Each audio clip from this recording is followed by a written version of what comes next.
Assalamualaikum warahmatullahi wabarakatuh. Selamat siang semuanya. Salam sejahtera bagi kita semua. Selamat datang di Exabytes Digital Day. Luar biasa teman-teman. Senang sekali rasanya bisa kembali menyapa teman-teman semua di siang hari ini. Saya Putri, MC yang akan memandu jalannya acara pada siang hari ini. Salam kenal dari kami di Exabytes bagi teman-teman yang baru pertama kali bergabung. Nah teman-teman, setelah minggu lalu di Exabytes Digital Day kita bertemu dengan Mas Rizky yang membahas mengenai bisnis melalui WhatsApp. Dan hari ini Exabytes Digital Day kembali hadir dengan topik pembahasan yang sangat menarik dan super informatif, yaitu mengenai ngeblok. Apakah ngeblok masih relevan di 2025? Bersama Mas Ahmad Desrayen, CMO Seed Backlink. Wah, seru banget nih teman-teman ya. Di Exabytes Digital Day tiap bulannya itu akan terus mendapatkan ilmu baru terkait perkembangan digital. Nah, jangan sampai ya kalian untuk ketinggalan nih info-info menarik lainnya yang hanya ada di Exabytes Digital Day. Nah, teman-teman, sebelum kita mulai, seperti biasa nih, yuk kita saling sapa-sapa dulu nih di kolom chat. Ada siapa aja sih kira-kira nih di sini nih? Dari mana aja nih teman-teman? Kita juga bisa saling tukar sosial media nih untuk nambah relasi, koneksi, dan juga siapa tahu bisa saling berkolaborasi nih di masa depan ya. Nah, ada siapa nih? Kita lihat, rame banget teman-teman, keren-keren banget nih. Ada Maria Tanjung dari Surabaya, keren. Ada Natasha Teneli dari Tangerang, halo. Ada Angga Oktaviato dari Bandung hadir, keren banget nih teman-teman. Susi Ernawati dari Jepara, wow, luar biasa. Ada Ali Sangkordi apa nih? Bang Ali sang koordinasi kali ya dari Jakarta, wah keren banget, salam kenal semuanya. Ada Wardina dari Jogja, keren. Siapa lagi? Ada Ardianto dari Jogja, halo. Kiki dari Bandung hadir, keren banget Kiki, luar biasa. Oke nih teman-teman ya, kita saling sambil sapa-sapa di kolom chat nih. Aku mau infoin sekilas nih untuk teman-teman yang sering kali bertanya Exabytes itu perusahaan apa sih? Nah, sebagai perkenalan, Exabytes Indonesia adalah perusahaan penyedia solusi all-in-one business cloud, digital, dan e-commerce. Nah, untuk teman-teman yang hadir ini ya di Exabytes Digital Day hari ini, itu adalah webinar yang diadakan secara rutin tiap sebulan sekali dengan topik bahasan seputar dunia digital untuk semua kebutuhan. Keren banget nih teman-teman, let's go grow digital ya teman-teman. Nah teman-teman pasti udah tahu dong ya, hari ini kita akan membahas topik apa sih? Nah, yes, bener banget nih teman-teman ya, hari ini kita akan membahas mengenai apakah ngeblok masih relevan di 2025. Nah, banyak banget nih yang bertanya-tanya ya, apakah blogging masih bertahan? Nah, terutama di tengah dinamika pergeseran pembuatan konten-konten digital nih, seperti ya didominasi oleh media sosial ya teman-teman ya, seperti video-video, video short pendek, skit dan lain sebagainya, ada pesan-pesan instannya juga. Dan tentunya teman-teman, di Exabytes Digital Day kali ini akan mengupas tuntas bagaimana blogger dapat berinovasi dan beradaptasi untuk mengintegrasikan elemen multimedia dan memanfaatkan media sosial tanpa kehilangan dari nilai unik blogging itu sendiri teman-teman. Oke, sebelum itu teman-teman, sebelum kita mulai ya rangkaian acara berikutnya, aku ada beberapa informasi yang ingin aku sampaikan. Bahwa acara ini tidak ada presensi khusus, tapi nanti di akhir acara akan dibagikan link yang dapat teman-teman akses untuk mendapatkan mendownload materi dan juga form untuk teman-teman bisa dapetin e-sertifikat. Tapi teman-teman harus ingat, harus ikut dari awal sampai akhir ya teman-teman ya. Dan juga kita akan memberikan hadiah untuk 3 penanya terbaik. Jadi teman-teman siapin pertanyaan teman-teman ya sebanyak mungkin dan juga semenarik mungkin yang nantinya akan kita pilih dan teman-teman berhak untuk mendapatkan hadiah ini.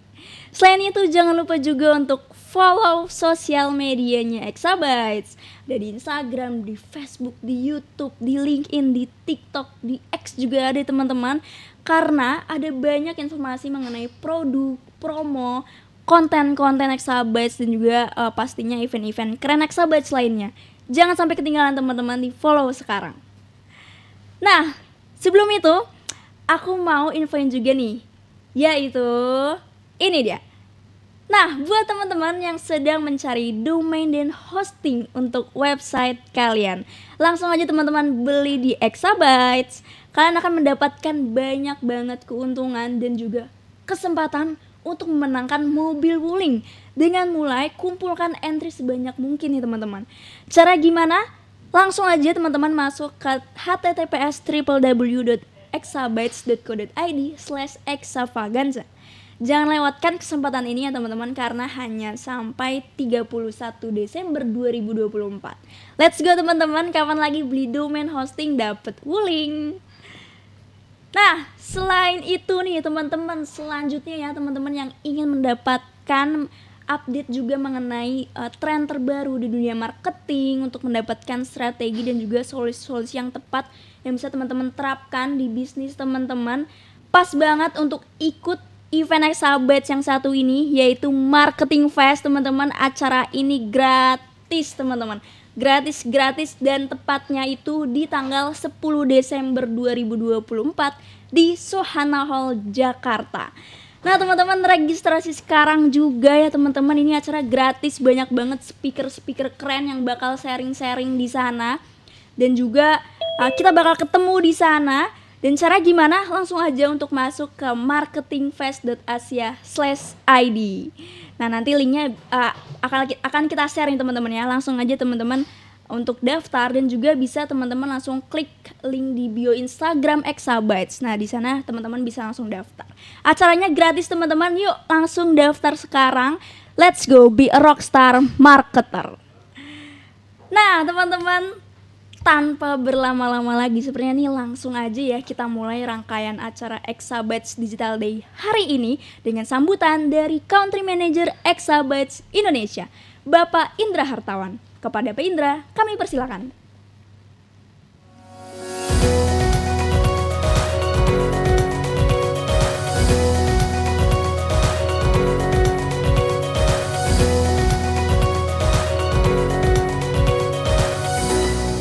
Oke, assalamualaikum warahmatullahi wabarakatuh. Selamat siang. Tentunya teman-teman tadi sudah makan siang bareng ya mungkin ya. Dan saatnya untuk menyerap ilmu dari IDD ya kali ini. Bersama pembicara kali ini dari Sandbacklink ya, Mas Ahmad. Terima kasih Mas Ahmad yang sudah bersedia meluangkan waktunya. Nah mungkin sekilas tentang topik hari ini ya, tentang ngeblok ya. Jadi ini pertanyaannya cukup buat menggelitik buat saya, terutama karena ada pertanyaan menjadi topik ya, apakah ngeblok masih relevan. Nanti mungkin detailnya akan dijelaskan oleh Mas Ahmad, tapi mungkin saya pengen kasih sedikit soal POV dari saya ya. Mungkin gini, kalau untuk blog itu tetap punya tempatnya sendiri. Ini sama aja kayak perpindahan dari buku ke digital mungkin kalau saya ngeliatnya ya. Karena zaman dulu buku merupakan salah satu alat marketing yang efektif ya, untuk berbagi informasi, tapi juga untuk membangun branding dari penulisnya begitu. Nah, yang bikin saya menggelitik ya, kalau nggak salah kemarin saya lihat Raditya Dika dia ngumumin ya di Instagram Reels ya, kalau nggak salah dia bilang kalau pre-order buku dia ya, ingat ya ini 2024 ya, sudah 10.000 ya, 10.000 pre-order, yang mana di tengah gempuran digital ya, digitalisasi konten-konten video ya, short reels dan lain-lain, ternyata pembaca atau peminat buku peminat dari buku ya, membaca buku itu ternyata masih cukup tinggi.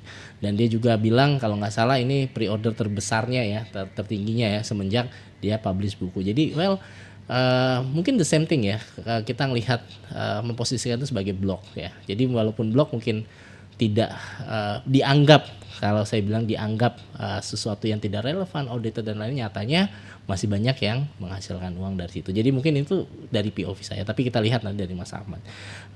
Tanpa berlama-lama mungkin saya tutup ya sambutan saya dengan pantun seperti biasa. Pergi tamasya ke puncak, istirahat sebentar di simpang gadok. Ya, daripada keuangan cekak, bisa loh cari cuan lewat blog. Ya, terima kasih. Wassalamualaikum warahmatullahi wabarakatuh.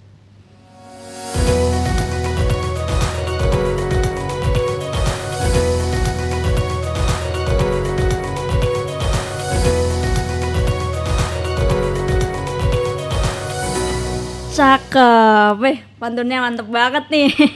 Bahas pantun gak ya? Nggak usah kali ya, nanti aja nih. Terima kasih Pak Indra atas sambutannya. Luar biasa sekali, kita jadi makin semangat nih ya buat dengerin materi dari Mas Ahmad Desrayen. Nah, teman-teman nih, sepertinya speaker kita nih sudah hadir ya, dan sudah siap nih untuk membahas bareng di siang hari ini. Mari yuk kita sapa bareng-bareng dulu yuk. Nah, langsung aja. Halo Mas, selamat siang. Halo Mbak Putri, suaraku kedengaran ya teman-teman? Sudah Mas, terdengar. Ya. Oke, Mas, Oke, kalau boleh tahu nama panggilannya siapa nih Mas? panggilannya sebenarnya Ayan ya Mbak Putri, teman-teman semua. Jadi salam kenal buat semuanya jadi di siang hari ini ya. Tadi juga Pak Indra, salam kenal juga teman-teman. Boleh Oke. dipanggil Ayen. Oke Mas, Mas Ayen ya berarti ya. Oke, Mas, gimana kabarnya Mas siang hari ini Mas Ayen? Alhamdulillah baik. Gimana kabarnya di sana? Masih pada semangat Alhamdulillah ya? Mas, baik Ini baik. nambah terus ya ini peserta kita hari ini. Iya. Pada semangat nih kayaknya makin siang menuju sore. Makin semangat nih Mas, udah pada sarapan, udah pada makan siang, pastinya udah siap banget nih buat dengerin materi dari Mas Ayen. Iya, iya, Oke. iya. Wow, Nah, banyak ini ya, banyak blogger juga ya di sini ya. wah, Dari Sit Backlink, woi. Mas, pastinya pasti banyak banget blogger nih Mas di sini. Kayaknya langsung aja kali ya Mas ya, tanpa berlama-lama lagi nih. Boleh? Nah, oke teman-teman, nanti yang ingin bertanya bisa banget ditanyakan di kolom Q&A, dan ada hadiah untuk menantinya, untuk menanti, dan ada hadiah dan ada hadiah yang menanti teman-teman semua. Oke Seru banget, teman-teman. seru Nah, banget. baik Mas Ahmad sudah siap ya? Kalau gitu tanpa berlama-lama lagi, Oke, eh waktu dan tempat kami persilakan. oke. Terima kasih Mbak Putri semuanya. Aku izin sambil share screen ya, teman-teman semuanya. Dari tempatnya teman-teman, kalau udah ngeliat share screenku, coba di reaction gitu hari ini. Udah pada ngeliat ya. Rata-rata pada dari daerah mana nih? Dari yang sekarang hadir, kira-kira coba. Boleh di komen dulu, dikasih tahu daerah mana. Wes, Jogja, mantap. Pontianak, Medan, Kebumen, Bandung ya, oke. Rame-rame, Surabaya, Bandung.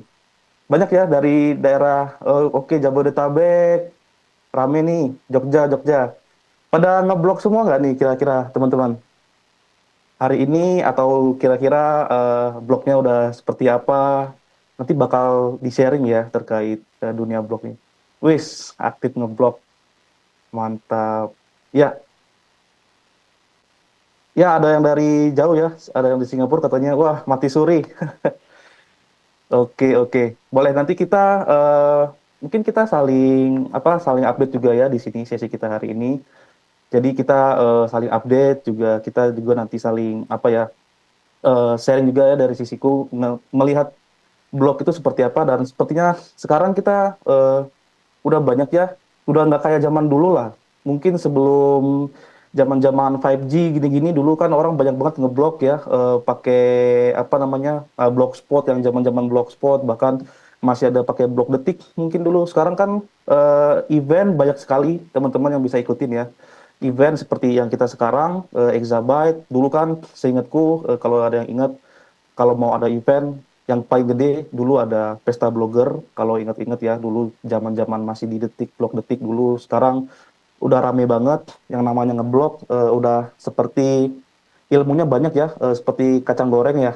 Jadi kayak bisa dicari di googling, banyak yang sharing juga pengalaman terkait ngeblog.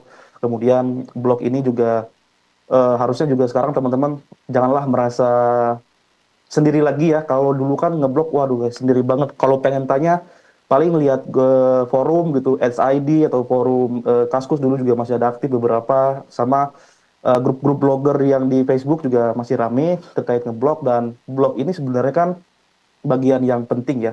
Cuma nanti kita penjelasan terkait apakah ngeblog masih relevan tersirat bakalan terjawab dari apa yang ada hari ini materinya. Cuman aku pengen balik ke esensial dulu ya terkait kenapa kita tuh ngeblog dan sebenarnya alasan-alasan apa sih sebenarnya yang bisa kita bawa ke depannya ya supaya sustain tuh ngebloknya, konsisten terus tuh ngebloknya. Dan nanti seperti apa sih gambaran sekarang tuh orang-orang apa ya informasi ya, zaman informasi kan masih berjalan, apalagi informasi itu dapatnya dari video, dari tulisan, dari mana-mana dan mudah juga untuk diakses. Nah, itu semuanya juga masih ada sangkut pautnya dengan blog dan masih ada sangkut pautnya dengan website. Nah, kayak gitu. Dan kalau pertanyaannya sekarang topiknya adalah apakah ngeblok masih relevan di tahun 2025? Dan sekarang kan ini ada kita udah di penghujung tahun ya teman-teman, kurang lebih di November mau menuju ke akhir, dan kita bulan depan sih udah masuk Desember ya. Dan tetap kan saat ini pun Google, mungkin dari teman-teman yang pada ngeblok pasti tahu minggu kemarin mereka ada ngeluarin Google Algorithm Update. Jadi Google tuh kan semua juga pada tahu juga ya, ngeluarin algoritma update kan udah pasti untuk banyak sekali informasi atau tujuan di belakangnya. Yang paling utama udah pasti memberantas website-website yang punya apa ya spam gitu ya, kurang lebih dari sisi konten ataupun dari sisi backlink. Kemudian memberantas beberapa beberapa konten yang kayak AI gitu, yang memang plek-plek pakai AI sih boleh ya, cuman kan buat ngebantu kita. Kemudian banyak hal yang dilakukan sama Google kurang lebih di tahun 2024. Dan kalau teman-teman semua ngeh ya, tahun ini tuh mereka lebih aktif loh.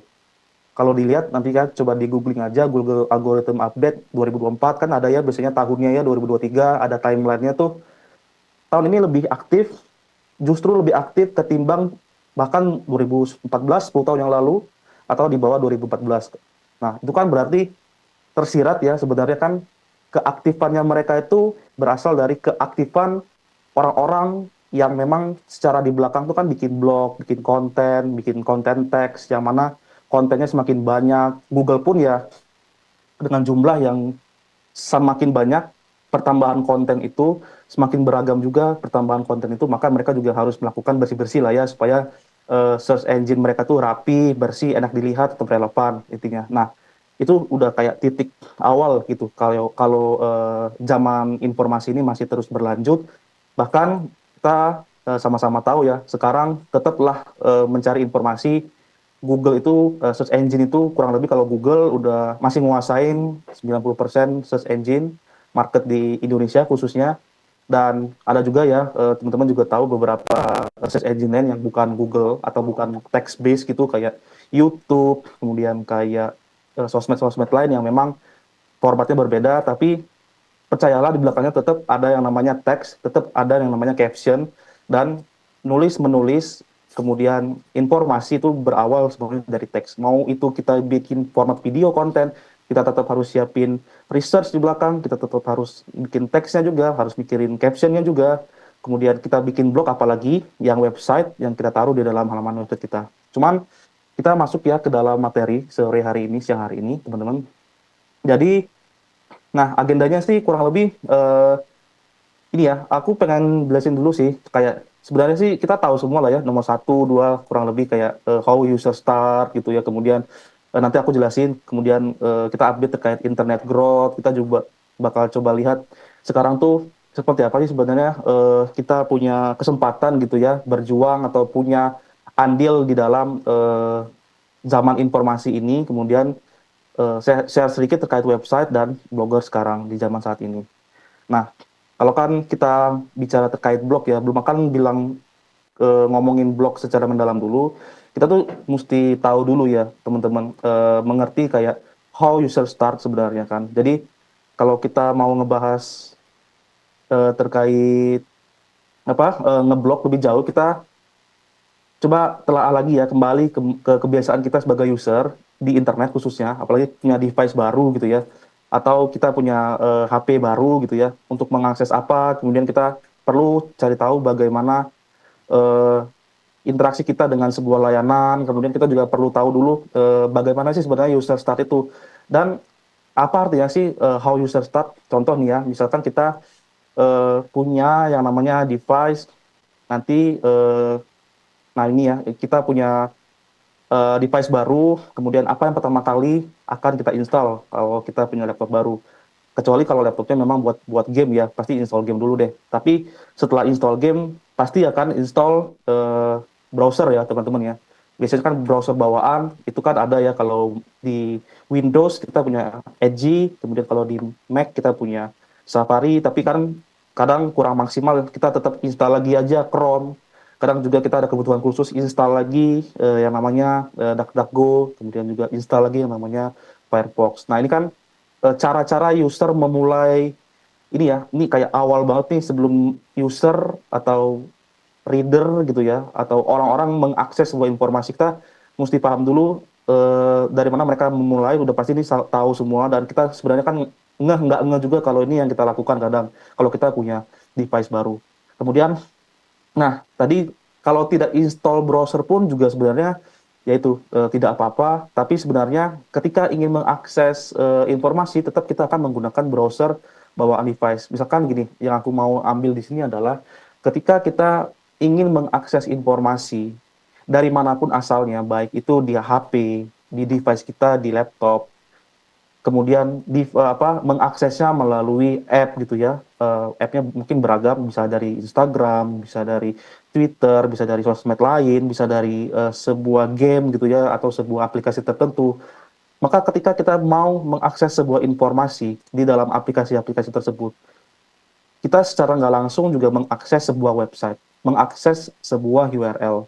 Nah, informasinya apapun itu ya, misalkan kita buka game nih, di dalam game itu ada about us, biasanya itu kan ada muncul about us, tulisan tentang gamenya apa. Itu kan sebenarnya walaupun tampilannya itu app, di belakang yang kita akses adalah URL, sebuah domain yang di-masking sedemikian rupa sehingga ditampilkan di sebuah tampilan app. Atau memang kalau tampilan app-nya tidak di-masking sedemikian rupa, maka nanti ya disebut itu ini ya, browser embedded gitu ya. Jadi kayak bawaan dari mesin laptopnya, bawaan dari mesin HP-nya, tetap kita menggunakan browser di belakang.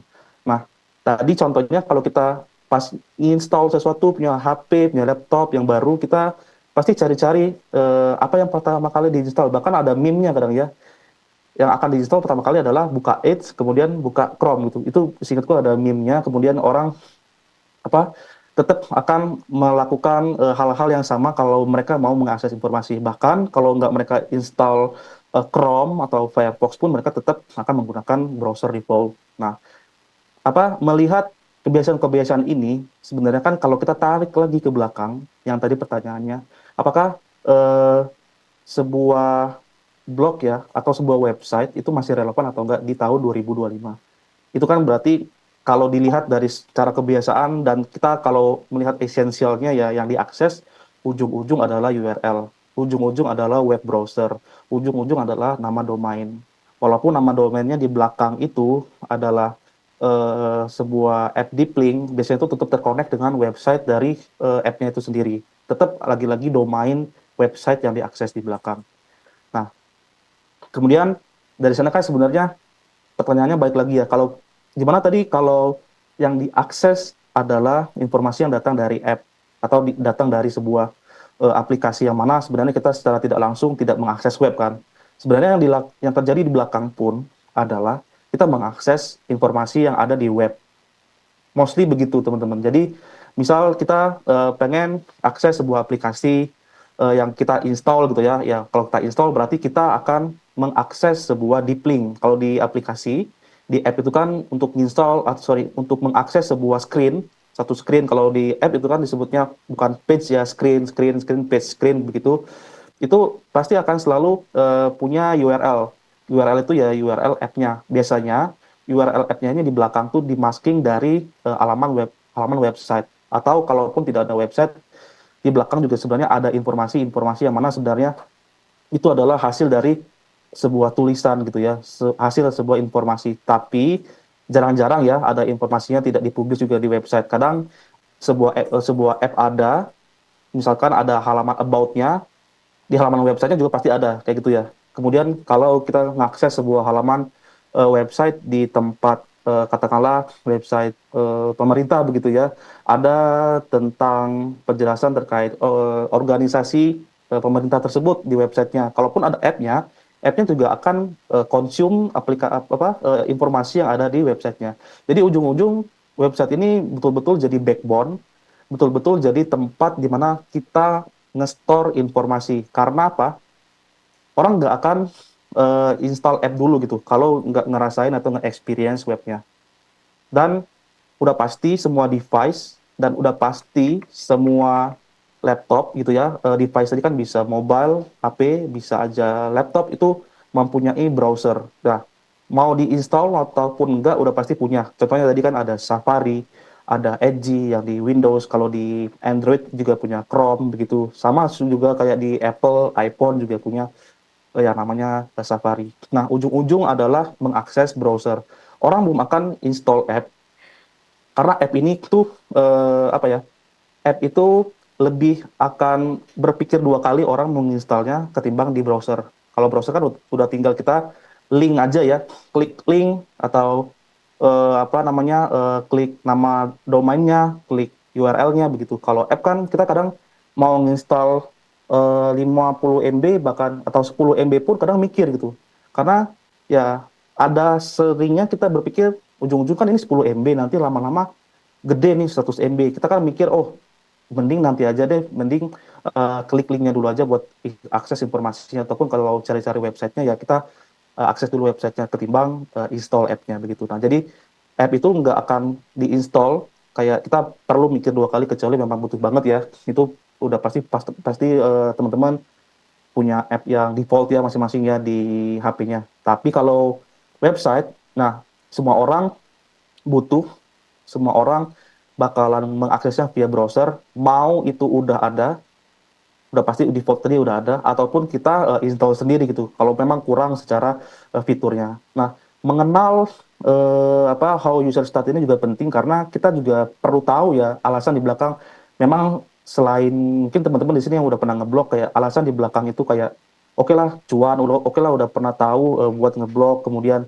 sebenarnya kita juga perlu tahu nih di belakang tuh sebenarnya user tuh apakah trennya menggunakan app, pindah ke sosmed semua kalau kata orang-orang gitu ya, pindah ke TikTok semua kalau cari apa-apa, atau pindah ke YouTube semua kalau cari apa-apa, atau tetap kayak dulu-dulu aja. Nah, itu sekarang kan jadi cukup terjawab dengan adanya browser, itu orang tetap akan mengakses website, tetap akan mencari informasi, tetapi ya formatnya berbeda-beda ya. Akhirnya kan informasi yang komprehensif, informasi yang jelas itu hanya ada di konten yang formatnya teks, which is itu kita bisa sajikan di dalam website. Nah, di situ kita juga bisa ambil bagian sebagai blogger.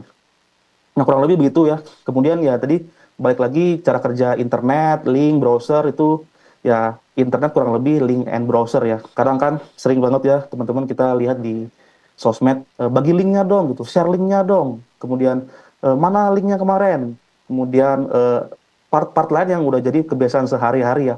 Link, URL di kehidupan internet kita, ya itu sebenarnya di belakang adalah website, adalah domain yang teman-teman mungkin blogger sekarang punya, kemudian yang blogger sekarang pada maintain ya di website teman-teman semua, baik itu di WordPress ataupun di engine lain. Cuman kan intinya dari flow user-user tadi itu adalah informasi yang diakses melalui device siapapun itu, dimanapun itu, melalui medium yaitu dari link dan website. Nah, tahu seperti ini udah pasti nanti cukup buat ngeh dulu deh supaya kita tuh ngeh dan tahu. Berarti kan bukan yang kata orang begitu menakutkan ya, kayak blog akan mati lah, blog udah nggak relevan lah, itu enggak, karena kan sebenarnya orang-orang ya sebenarnya ngakses link juga. Kemudian keyword-keyword ataupun slang-slang bagi link dong, share link dong, itu kan tetap ada kan di zaman sekarang. sampai nanti ya kita nggak tahu di masa depan manusia menemukan teknologi apa, mungkin udah nggak share link lagi gitu ya teman-teman, mungkin share apa gitu istilahnya kan, tapi belum ada ya sampai sekarang. Even di zaman AI tetap aja link jadi satu jembatan, link, URL, domain, alamat pages, alamat halaman menjadi satu jembatan untuk mengakses informasi begitu. Nah, kemudian kita lanjut ke, nah di sini kan internet user growth ini selalu sering ya dibahas di setiap tahun gitu ya teman-teman. User growth itu internet udah pasti ya, itu growth-nya kenceng sekali. Eh, Tadi kita udah tahu bagaimana ya user itu apa melakukan pencarian ya, melakukan akses sebuah informasi itu kita udah tahu lah, dan itu tadi juga pengingat esensialnya aja supaya oh berarti sekarang orang-orang seperti itu ya dan tetap relevan. Bahkan nggak ada cara apapun kalau orang nyari informasi akan menggunakan link dan menggunakan URL sebagai medium ya, sebagai tempat mereka pergi ke satu tempat untuk mengakses sebuah informasi. Nah, tapi kan di sini juga kita mesti agak nggak dikit, sebenarnya user itu gimana gitu? Apakah sama aja seperti tahun-tahun dulu? Apakah sekarang berkurang dengan yang kata orang ekonomi turun? Apakah internet juga turun? Usernya tidak juga kan? Dan bahkan siapapun itu biasanya rata-rata hampir semua orang tuh zaman sekarang punya HP, kadang bahkan satu orang punya 2 HP, punya 3 HP. Itu kan begitu aktifnya sekarang di zaman sekarang untuk memahami apa perkembangan user itu ya kita mesti tahu dulu ya gimana perkembangannya dan seberapa besar sebenarnya market-market ini dan orang-orang ini bisa mengakses internet itu kan kita juga mesti tahu itu ya. Jadi kita juga ada semangat oh ternyata tahun kemarin tahun ini itu perkembangannya luar biasa meningkat. Jadi kan kita juga masih ada dorongan berarti user masih ada kan. Berarti user masih akan tetap mengakses internet. Ujung-ujung muaranya akan user tetap akan mengakses blog, mengakses website seperti itu. Nah, sebenarnya cukup salah satu lainnya ya, hal lainnya memahami konsep apakah blog itu masih relevan atau tidak. Sebenarnya kan konsep memahami internet user growth ini juga kalaupun kita mau tahun 2025, tahun 2026 sampai tahun 2100 pun kalau kita tahu internet sama masih ada, orang-orang aksesnya semakin mudah dan ya itu nggak mungkin orang nggak akses informasi, domain, blog, website masih akan tetap ada dan sebenarnya itu akan menjawab ya pertanyaan-pertanyaan blog itu apakah masih relevan atau tidak di tahun-tahun mendatang kayak gitu. Nah, cuma nanti coba kita telah lebih lanjut ya seperti apa perkembangan dan bahasannya. Dan nah ini data-data umum ya teman-teman juga bisa cari tahu. Ini data dari Statista di tahun 2025 kurang lebih 250 juta pengguna internet hanya di Indonesia. Dan ya di 2028 nanti juga hampir 270 juta pengguna ya. Pengguna itu artinya bisa aja satu orang tadi punya berbagai akun, berbagai apa namanya akses, tapi bukan artinya ini umum atau unik ya, bukan unik. Jadi kan nggak mungkin ya, misalkan hampir 250 juta penduduk di Indonesia kan kayak anak bayi kan belum punya HP gitu kan, makanya kehitungnya hampir sama dengan jumlah penduduk Indonesia. Dan ini angka-angka yang sangat besar dan nggak mungkin dari ratusan juta orang ini tidak mengakses yang namanya informasi. Apapun itu bentuknya, mau format teks, mau format video, mau format gambar, tidak akan pernah tidak mengakses yang namanya informasi tersebut. Dan sebenarnya letak blogger itu adalah ya di tengah-tengah ya, sebagai medium, sebagai penyedia, sebagai creator untuk membuat sebuah konten yang selama ini kan formatnya masih dalam teks ya rata-rata. Cuman kan kita sama-sama tahu ya, dengan kecanggihan teknologi kita bisa bikin blog kita nge-embed video lah, kemudian bisa nge-embed berbagai macam images yang juga bisa dibikin slider lah, seperti itu kurang lebih. Dan sebenarnya nanti aku juga pengen cerita sedikit lah ya teman-teman terkait blog itu, dan sebenarnya pengertian blog itu sebenarnya kan luas ya, bukan hanya kita ngebahas terkait blog sebagai orang yang ngeblog duduk mungkin di satu tempat ngeblog bikin tulisan. Sebenarnya itu sangat luas dan coba nanti kita telah lebih lanjut dan ada case-case yang kita bisa ambil ambil hikmahnya lah ya dari beberapa in real life kejadian yang sekarang juga berlangsung di website orang lain, dan orang itu juga bisa dibilang blogger, tapi blogger yang ya bisa dibilang blogger naik level lah gitu ya teman-teman, nanti kita bahas. Tapi bukan di slide, kita langsung buka aja nanti websitenya. Oke, tadi masuk ke 250 juta pengguna internet, dan sekarang ya itu ya, internet semudah itu. Bahkan teman-teman lihat di sini Starlink, mungkin hari ini Starlink masih harganya jutaan ya. Bisa aja nanti Starlink itu sama orang yang pinter dibikin RT RW net yang kayak punyanya Pak Ono, dan itu kan aksesnya bisa dibilang tahun-tahun mendatang semakin rata gitu ya. Kalau kayak ya aku nyebut lah ya beberapa brand di sini ada di beberapa pulau, ada juga yang nggak ada, tapi kan ada kayak Starlink gini yang bisa mengisi di kekosongan-kekosongan itu. Maka sebenarnya yang di 250 juta ini hanyalah angka luarannya aja. Sebenarnya kedepannya bahkan bisa lebih mudah lagi. Dan kita di sini sebagai medium ya, sebagai orang-orang creator ya, creator yang mana kita sebut diri kita blogger gitu. Dan sebenarnya semua orang juga blogger, mau YouTuber ya, YouTuber cuman platformnya aja YouTube, kalau kita platformnya website, kemudian menulis juga gitu kan. Dan di sini adalah kesempatan dan mengerti ya, mengerti fundamental nanti, jadi kayak user itu kebiasaannya sama dari dulu sampai sekarang, buka browser, kemudian install browser, cari-cari browser dulu, install, belum akan ngapa-ngapain kalau browsernya nggak diinstall dulu, kalau punya HP, laptop baru, baru nanti dia kalau mau akses apa-apa, tetap ada slang atau pattern keyword yang namanya share link dong, bagi link dong, kayak gitu ya. Kemudian tahu jumlahnya semakin banyak pengaksesnya, dari situ kan sebenarnya kita bisa tahu kalau semua ini tuh bermuara kepada kebutuhan informasi yang terus berlanjut, yang terus dibutuhkan, dan ya itu kalau teman-teman bisa dan mau menangkapnya sebagai salah satu peluang, jadilah seorang blogger yang terus konsisten. Kan kita nggak tahu ya, sewaktu kita ngebuat blog itu kemudian kita nulis terus, sebenarnya secara nggak langsung mau kita target orang itu atau enggak, kita membuat website juga sebenarnya kita tetap up to date ya dengan teknologi yang ada, tetap up to date dengan tren yang ada, itu juga menjadi salah satu bagian penting portfolio teman-teman secara personal. Satu itu untuk benefitnya, dan banyak benefit lain yang bisa teman-teman cari ya di sana untuk ngeblok itu.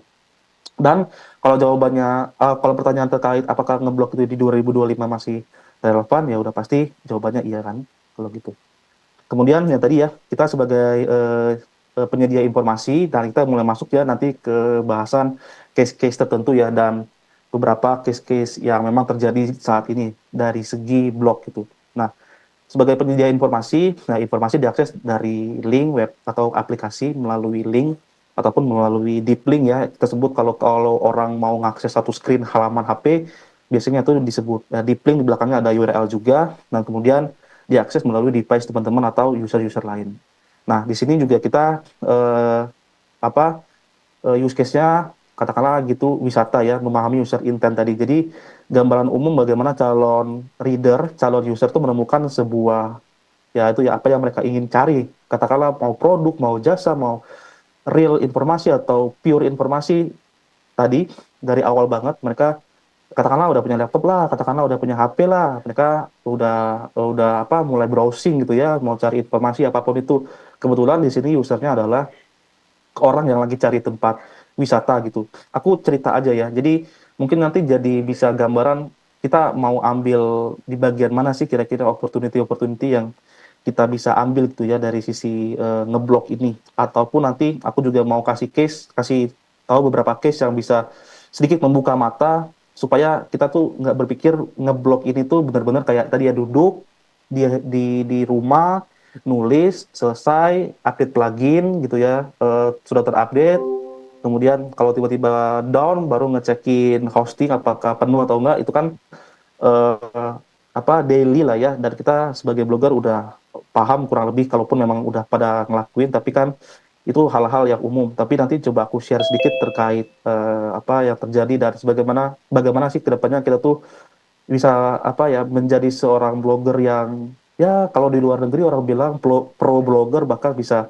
bikin pet pet kerja sendiri pengen kemana sih sebenarnya ke depannya, apakah 5 tahun ke depan tetap fokus ke website aja atau fokus bahkan bikin company dari website yang aku punya sekarang, dari blog yang aku punya sekarang atau seperti apa.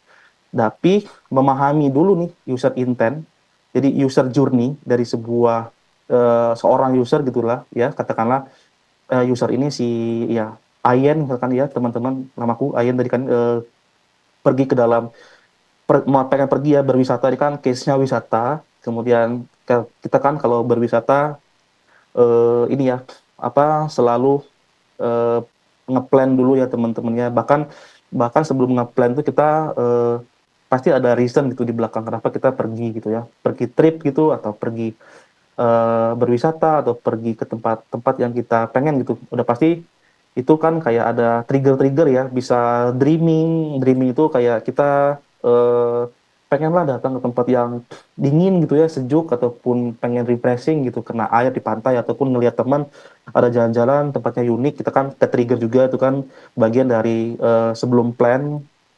Kemudian kita juga bisa ada kebutuhan khusus bisnis trip ataupun hal-hal lain ya itu yang bakal nge-trigger kita untuk pergi wisata. Kemudian di sana kan kita pasti ya ngeplan ya, looking for ideas gitu. Banyak yang akan di ideas atau di plan kayak oke lah kalau pergi ke satu daerah, kalau ada teman-teman atau tempat keluarga kita menginap ya kita nanti bisa menginap di mana gitu kan. Nah itu juga bagian dari plan. Kemudian mau pergi kemana atau pengen ngunjungin apa atau mau berkuliner apa, itu kan looking for ideas. Kemudian looking for offering, kalaupun nanti teman-teman pengen tadi ya kayak ada perlu perlu pergi, kemudian perlu beli tiket, perlu beli tiket bus, tiket kereta atau tiket-tiket lain ya yang bisa membawa kita pergi ke tempat itu. Ataupun kalau nggak ada tempat nginap kita perlu booking hotel ataupun pergi ke hotel-hotel yang mungkin yang affordable lah ya, bisa dibilang begitu. Kemudian to consider, nah nanti kita bisa diarahin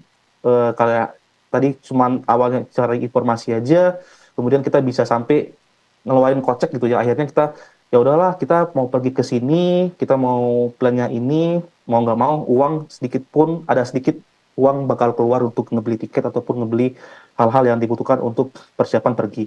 Nah ini kan sebenarnya memahami user journey ini penting ya. Jadi kayak kita blogger itu mungkin tadi aku balikin lagi di awal. Kalau blogger itu di awal kan seperti jangan sampai kita tuh terasa sendiri banget lah ya, kayak duduk di sebuah tempat kayak ngeblog. Beberapa mungkin awalnya seperti itu ya, blogger-blogger personal begitu, menulis yang namanya diary, menulis yang namanya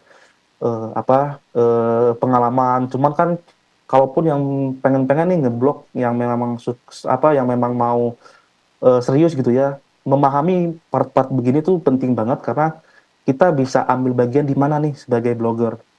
Kita mau ambil bagian konten di sebelah mana nih di sisi penyedia informasinya, karena setiap step-step ini itu pasti ada pemainnya.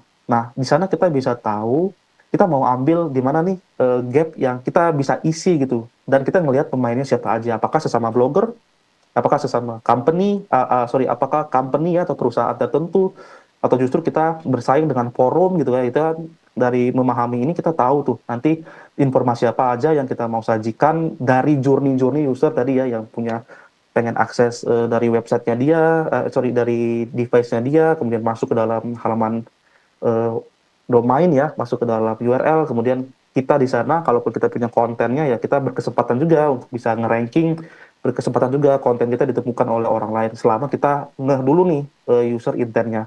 Nah di sini kan sebenarnya beberapa teman-teman mungkin ada yang beralasan seperti itu ya, kenapa akhirnya ikutan, apakah ada nggak sih yang kayak gini-gini di share, apakah hal-hal umum aja. Dan juga aku pengen share, siapa tahu kalaupun memang berguna ya, alhamdulillah bisa dimanfaatkan ke depannya. Kalaupun yang pernah dengar ya, semoga ini jadi bahan untuk kita mengingat ya bersama-sama ya, untuk bagian-bagian yang nanti ke depannya bisa kita implementasikan lah di website kita, kurang lebih begitu.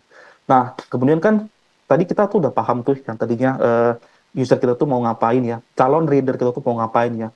Tadi kan akhirnya dia ada ke trigger ngelihat temannya jalan-jalan, kemudian dia atau akan pergi bisnis trip, dari sana kan dia juga akan looking for ideas, misalkan pergi ke daerah mana, pasti ada kata kunci lah ya, wisata di Bandung. Mungkin teman-teman di sini yang pada blogger-blogger udah ngeh nih, wisata di Bandung nih gede, se-10 itu kan pasti salah satu yang apa difokuskan biasanya tuh di informasinya. Kemudian bisa juga kalau orang mau pergi ke wisata di Magelang itu kan ke Magelang ya bisa aja kata kunci utamanya itu wisata di Magelang. Tapi juga banyak sekali turunan-turunannya ya karena kan balik lagi ya kalau kita mengerti gimana user flow-nya kita bisa translate itu ke dalam konten yang spesifik. Karena konten yang spesifik kan konten yang ini ya apa terkotak yang bisa menjawab betul-betul pertanyaan, betul-betul isu ataupun masalah yang dihadapin sama reader kita. Nah, misalkan kalau kita pengen bahas terkait wisata di Bandung dari sisi looking for ideas-nya ya udah kita bisa aja gitu lihat siapa sih yang ranking di sana, gimana sih konten orang-orang, kemudian apakah kita mau apa eh, ngetarget kata-kata kunci ini atau kita justru pergi ke kata kunci yang lebih spesifik aja karena kan kata kunci yang lebih spesifik long tail keywords biasanya tuh yang bahas semakin ini ya semakin tidak apa semakin tidak banyak walaupun tetap aja ada yang ngebahas apalagi kontennya terkait apa wisata daerah-daerah yang populer ini kan tadi case-nya kita ngomongin wisata kemudian kalau kita paham terkait looking for offering nah di sini banyak ya yang kita bisa tap in sebagai blogger apa bisa masuk ke dalam jualan gitu ya, looking for offering bisa aja kan kalau kita pengen jualan atau kita punya kenalan atau kita justru punya mobil dan kita tinggal di sana bisa aja kita dibuat rentalan ataupun hal-hal lain yang bisa kita rankingin bisa juga kita ambil bagian di sana.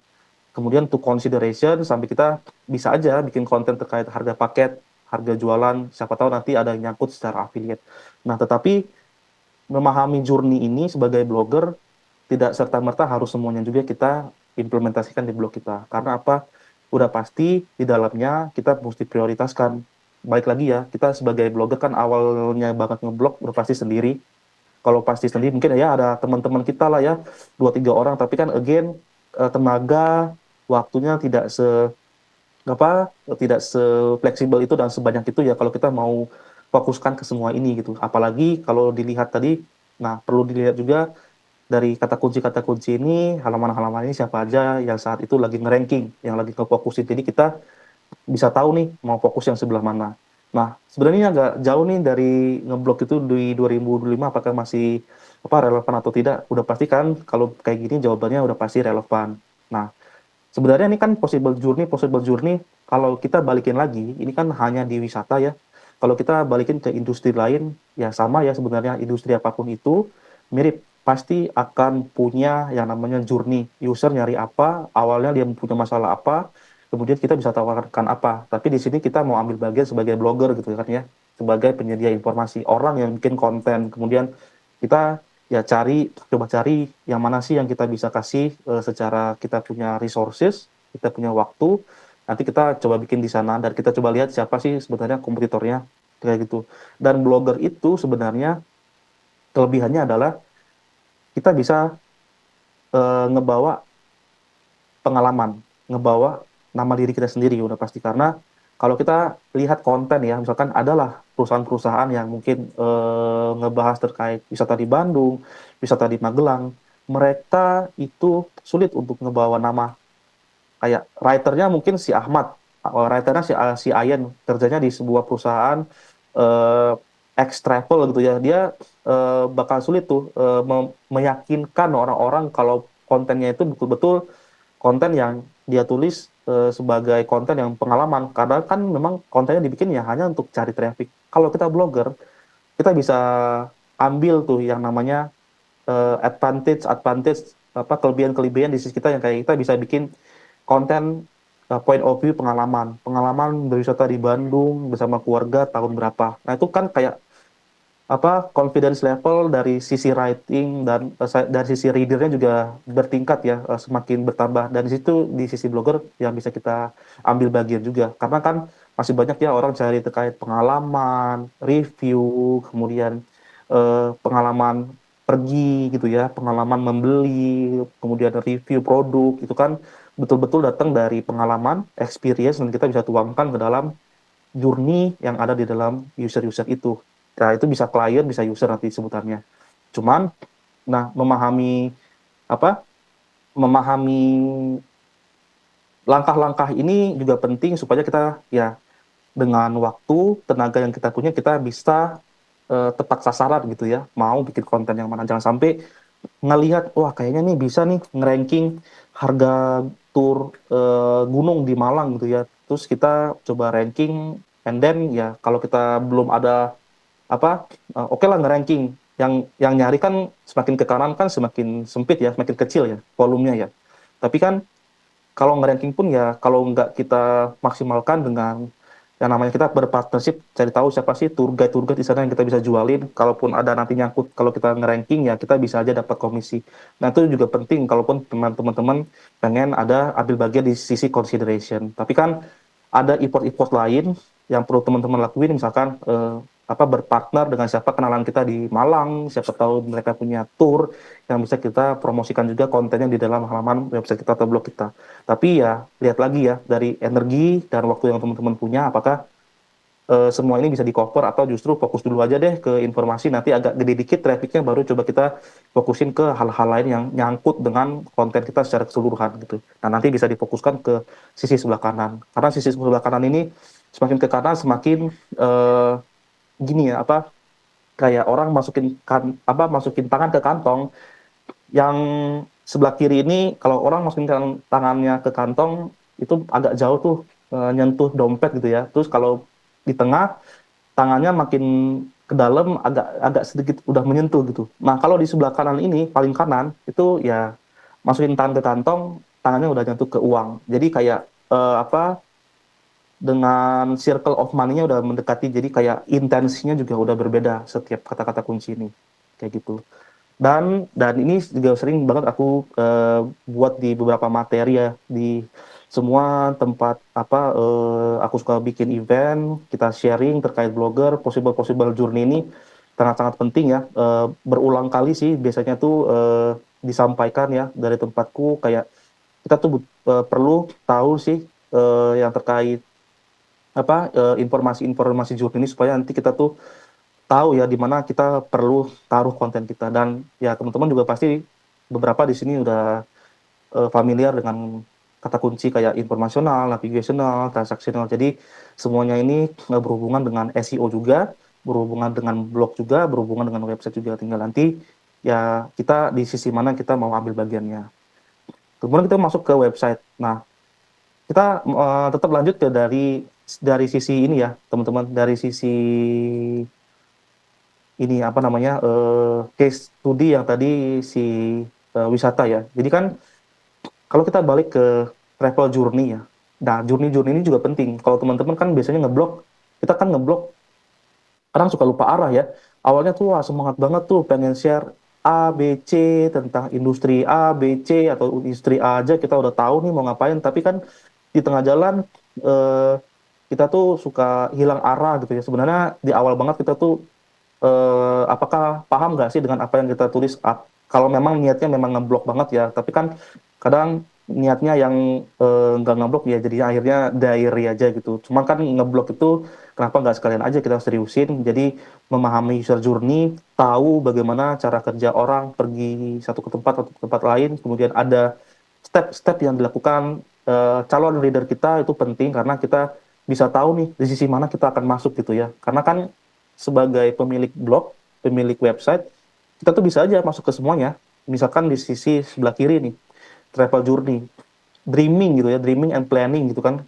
Bisa aja kita bikin konten list tempat wisata. Planning pun begitu.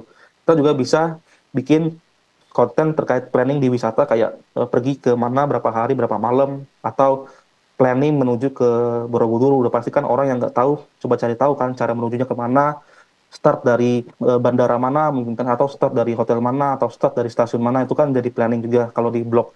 Kemudian kita juga bisa ambil yang sharing, tapi kita blogger juga bisa aja ngambil di sisi booking. Katakanlah kita connect tuh ke tempatnya sistem-sistem tertentu yang kita bisa konekin kalau kita punya waktu di sana, bisa juga.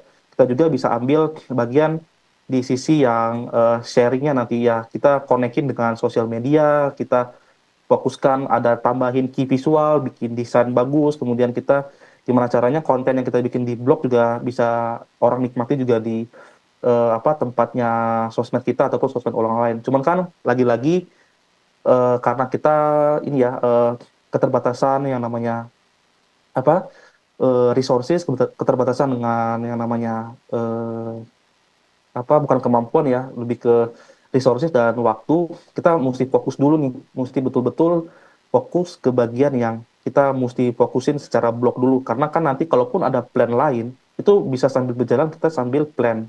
Misalkan, oke lah nomor 1, 2, 3 sebagai blogger kita pasti bisa bikin konten atau artikel terkait wisata, terkait list of wisata, pengalaman liburan dan lain-lain. Cuman kan pas lagi berjalan, oke nih banyak banget nih yang mulai banyak masuk ke dalam konten-konten yang nanyain ya, atau ada kita lihat di konsol kita nanyain atau ada konten masuk terkait tour gitu, paket tour dan lain-lain. Ya bisa aja nanti kita menuju yang namanya step booking ini. Tapi kan again booking itu kan luas juga ya pembahasannya ya. Bisa aja booking by system, booking by kita jadi affiliate tertentu gitu, atau affiliate di sebuah OTA tertentu ya, mungkin affiliate-nya di website yang booking.com itu ataupun Agoda dan lain-lain. Itu kan juga bisa kita mulai dulu untuk mencoba gitu masuk ke dalam step-step ini. Dan ya itu balik lagi supaya kita tuh jadi betul-betul paham dan menguasai, karena kan balik lagi ya, kalau orang suka ngeblog, memulai blog, bahas apa nih gitu kan, suka ada pertanyaan kayak gitu, bahas apa nih, list apa yang bagus, dan kemudian bahas apa yang bagus. Dan sebenarnya kan kalaupun udah menentukan yang mana yang akan dibahas, menentukan yang mana yang akan untuk ditulis ya di dalam blog kita, ya kita mesti paham juga user journey-nya. Dan konsep-konsep begini bisa dibawa ke semua industri rata-rata gitu. Kalau ini kan travel journey, ngomongin wisata ya. Kalau contoh lain kayak yang namanya parenting gitu ya, parenting juga luas, bisa jadi dari mulai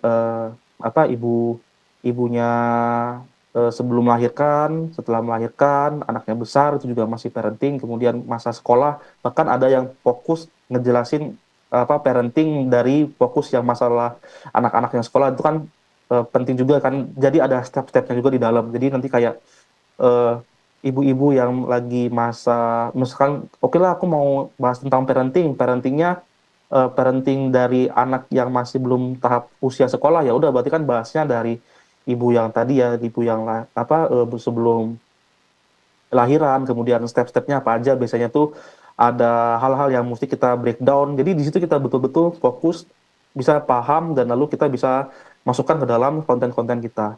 Dan lagi-lagi ya itu blog itu tetaplah hal-hal yang dibutuhkan ya, karena kan kita nge-produce yang namanya informasi, nge-produce yang namanya teman-teman konten ya, baik itu formatnya teks ataupun nanti kedepannya kita bisa aja ambil bagian di dalam format-format lain. Tapi kan format-format lain itu pilihannya bisa kita tetap taruh secara embed di dalam blog kita, ataupun bisa aja kita taruh di sosmed-sosmed lain. Nah, yang mana kan sebagai blogger yang memang udah mulai pro, bisa aja nanti bisa menuju ke berbagai yang namanya berbagai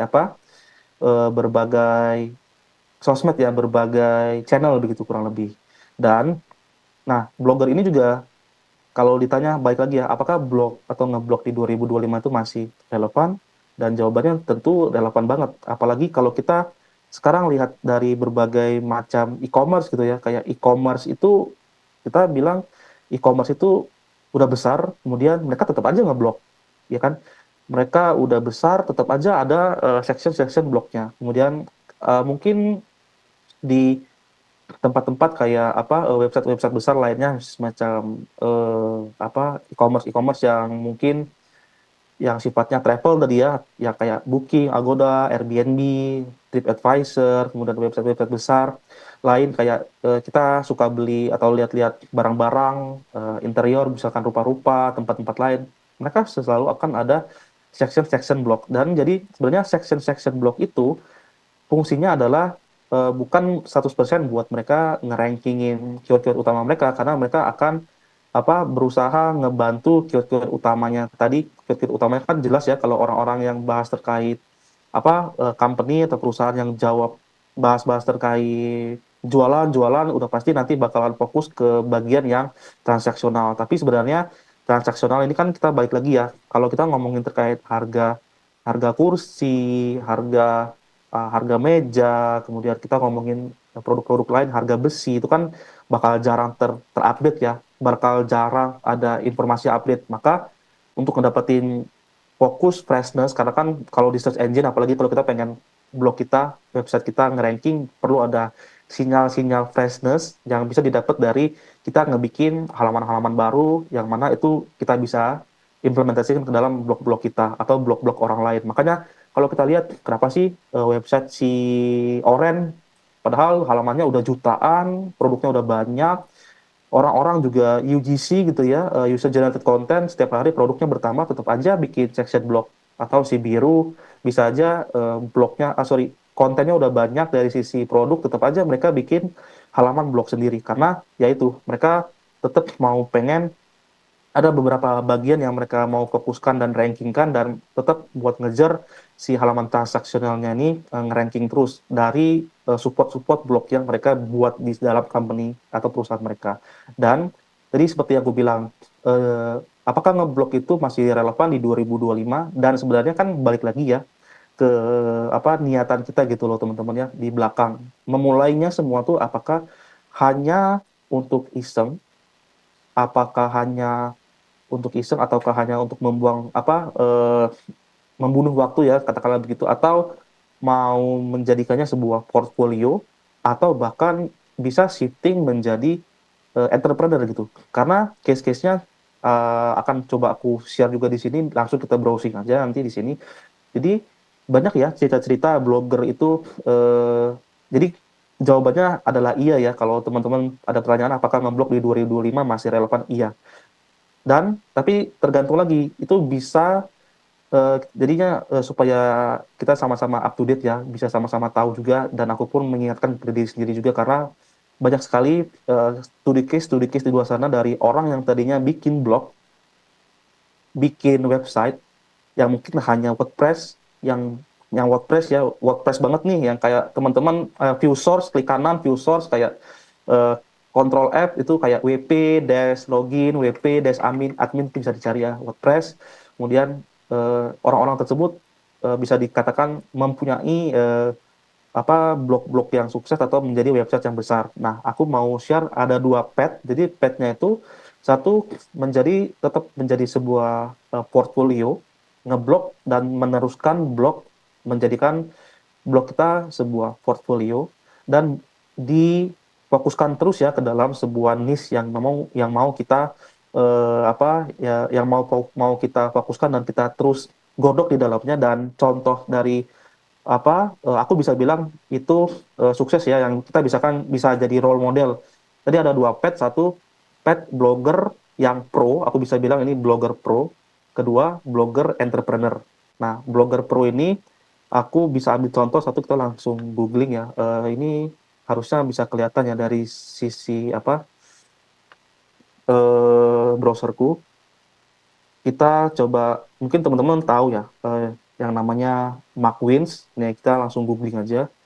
Teman-teman tahu kan, ini salah satu pro blogger lah ya, bisa dibilang pro blogger. Awalnya dia sering lihat lah ya, dia punya YouTube, kemudian dia punya channel ya, sekarang udah 10 juta subscriber, dan awalnya banget dia adalah blogger. Jadi awalnya banget dia itu punya website yang namanya Migrationology. Nah, dia fokus tuh tentang wisata, dia fokus tuh tentang ngebahas terkait dia pergi kemana, dan kontennya dibikin sedemikian rupa komprehensif, dan banyak banget dia nge-ranking kata kunci, misalkan how to travel guide to Dubai, travel guide to kota-kota yang memang fokus, yang kota-kota besar ya. Kemudian dari sana, karena dia, aku bilang pro blogger, awalnya ngeblog, kemudian viewersnya banyak, trafficnya banyak, mulai dia bikin konten di sisi sosmed-sosmed lain dan mulai di-embed gitu ke dalam halaman-halaman blog dia. Karena ini kan trafficnya udah jutaan ya, bisa jadi jutaan, bisa jadi ratusan ribu, dan dari sana orang mulai tahu, mulai ngeklik, mulai nonton, kemudian mulai subscribe, kemudian ya sampai sekarang jadi pro blogger. Dan pada kutip blogger itu bukanlah hanya di dalam website aja, websitenya juga masih up to date, dan dia bahkan masih jualan, dia juga ada jualan apa namanya, merch gini ya, kayak jualan kaos-kaos gini, dan dimulai dari dia punya website Migrationology. Dan kalau aku bisa bilang, kenapa sih memang benar blogger, atau dia bikinnya dari awal udah begini bagus gitu. Justru dia punya YouTube dulu baru bikin blog. Enggak, dia awalnya dari blogger, dari ngeblog. Ya teman-teman langsung cek aja di web archive-nya, web archive apa di archive.com.org ya, sorry. Dan teman-teman tinggal ketik aja Migrationology itu udah start dari tahun kapan, dan di sini kita bisa belajar eh, konsistensi adalah kunci gitu ya. 2009 kita lihat websitenya dia seperti apa bentukannya, dan sampai sekarang masih up to date. Berkat konsistensinya, trafficnya terus menanjak, dan bisa dia manfaatkan traffic tersebut nge-embed berbagai video, dia punya berbagai tempat apa yang dia jelajahi ya, dia bisa menjadi sosok kreator lah kalau kata orang zaman sekarang. Walaupun blogger juga kreator. Nah, ini blog dia zaman dulu ya. Nah, ini juga ini kalau kita buka di archive pasti ada CSS yang broken ya. Jadi tampilannya kayak gini. Misalkan dia di 2019 udah mulai bahas terkait apa vacation gitu ya. Kemudian mulai banyak orang-orang yang komen-komen udah seperti kita pada umumnya lah, blogger-blogger gitu kan. Kemudian kalau teman-teman pengen lihat di 2010 dia juga menjadi seorang blogger, tetap jadi seorang blogger dan tetap up to date dengan blogger yang dia punya. Nah, ini masih ada RSS subscribe, ini benar-benar apa ya, kalau teman-teman ingat ada feedburner.com, masih ada yang kayak gini-gini, ini blog banget. Dan ini kan recent postnya dia yang bisa dilihat kayak dia pergi ke Waimea, kemudian pergi ke Hawaii, tetap aja ngeblog sampai sekarang. Dan blognya dia sampai sekarang ya teman-teman bisa lihat aja langsung ke migrationology.com. Nah, ini satu case pet, kalau blog itu ya tetap hidup, semua orang bisa menjadi apa aja dari kunci yang namanya konsisten, petnya menjadi pro blogger. Nah, ini contoh salah satu pro blogger ya, dan banyak banget di luar sana yang bisa dibilang ya akhirnya menjadi katakanlah orang yang sukses dari sisi ngeblog gitu ya. Dan tetap jawabannya adalah blog itu adalah hal yang masih relevan, tentu saja tetap masih relevan. Bahkan dia jadi bikin konten-konten yang banyak di YouTube-nya dia itu ya masih 3 hari yang lalu, 7 hari yang lalu, dan konsisten terus bikin kontennya terkait wisata dan makan kayak gitu. Nah, ini satu contoh yang terkait dengan apa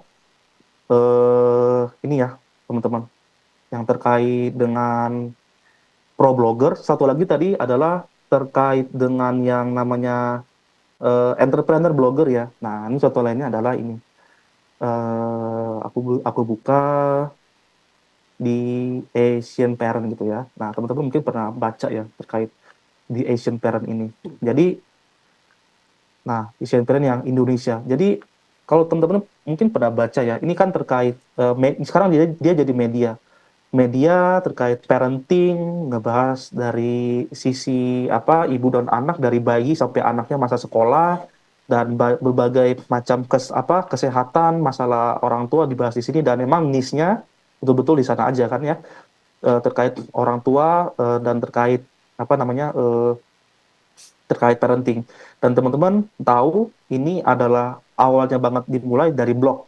Jadi foundernya ini dulu blognya ya blog parenting, dia suka share kayak terkait pengalaman dia menjadi ibu di luar negeri gitu ya. Dan saat itu kan yang namanya shock culture, karena saat itu dia berada di kota orang, di negara orang, dan pengen nih nge-share apa yang dia rasakan ke orang lain melalui blog dia.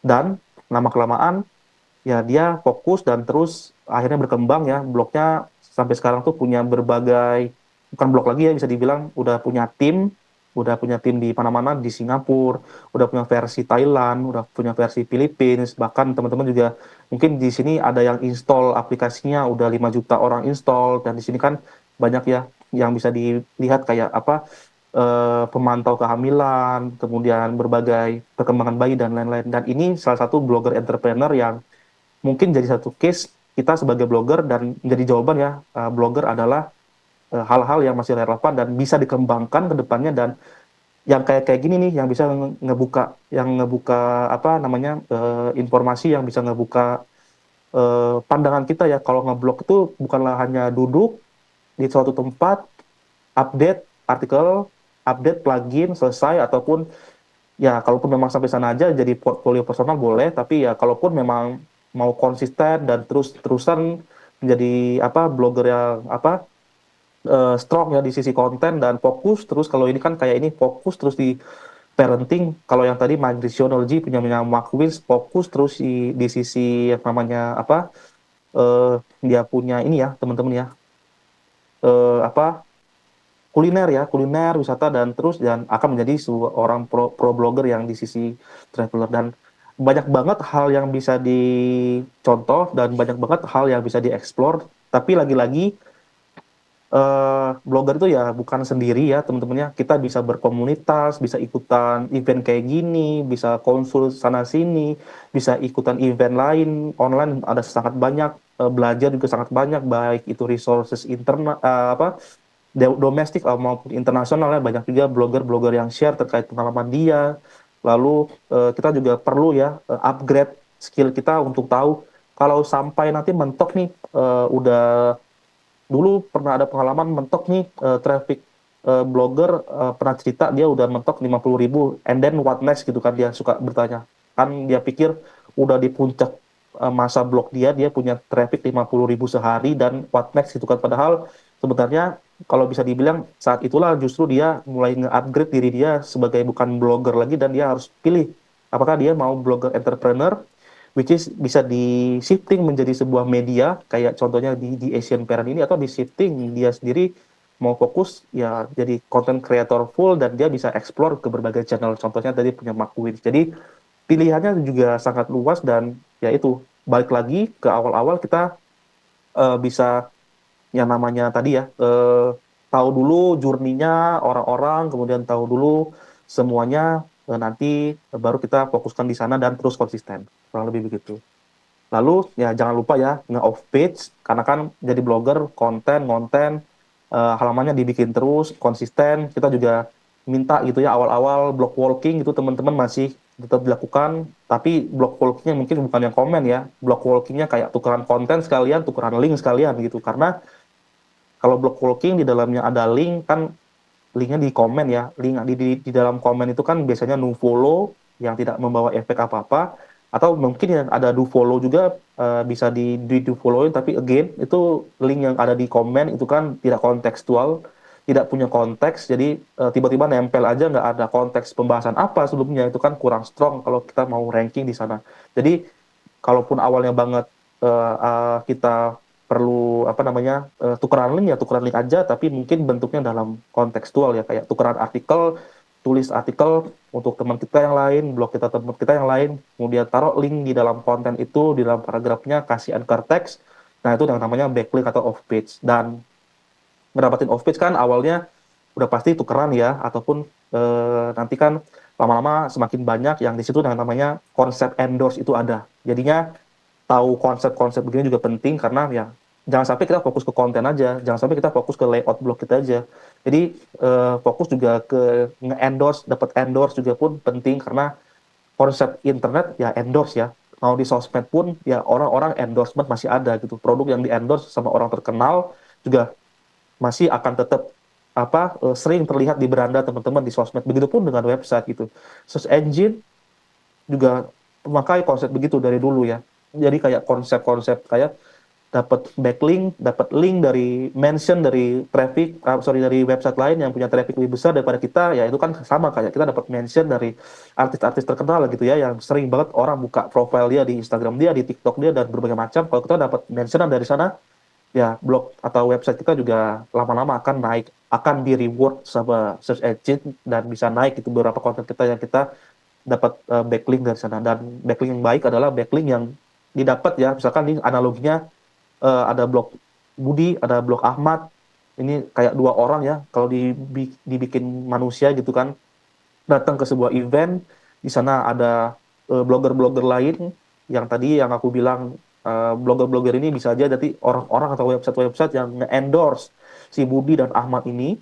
Kemudian ya udah pasti kan dua personal ini punya kenalan gitu ya, dua personal ini punya orang-orang yang kenal tuh berbeda di dalam satu event tersebut. Maka kalau semua orang bilang si Ahmad ini adalah orang yang baik ketimbang Budi yang bilang cuma satu, mungkin si Ahmad ini bakal lebih dipercayai sebagai orang yang baik di event tersebut. Maka ya konsep yang sama juga itu kan endorse ya, sama kayak di search engine juga begitu. Kalau semakin banyak orang yang bilang Budi ini orang baik, atau kayak semakin banyak website mention kalau si Budi atau Ahmad ini orang yang punya expertise terhadap travel gitu ya, ya maka orang akan lebih percaya kalau Budi atau Ahmad ini orang yang memang expert di sana. Kecuali kalau kontennya mix gitu, kontennya random, kayak kadang si blog-blog atau website lain ini bahas si Budi ini travel, si Budi ini ahli keuangan, si Budi ini ahli kesehatan, jelas-jelas berbeda. Itu bakalan ngedilusi yang namanya konsep ketenarannya. Jadi ya mungkin skornya nggak akan segede kalau kita fokus aja jadi seorang yang travel expert atau seorang yang expert di bidang salah satu bidang tertentu. Nah itu off-page juga mesti tetap karena orang kadang suka banget jadi diskusi off-page itu apa tidaklah berpengaruh, off-page itu tidaklah ada apa tidak ada efek apa-apa. Terus kita nggak butuh backlink. Itu kayaknya itu ya keliru ya, karena ya again konsepnya adalah endorsement.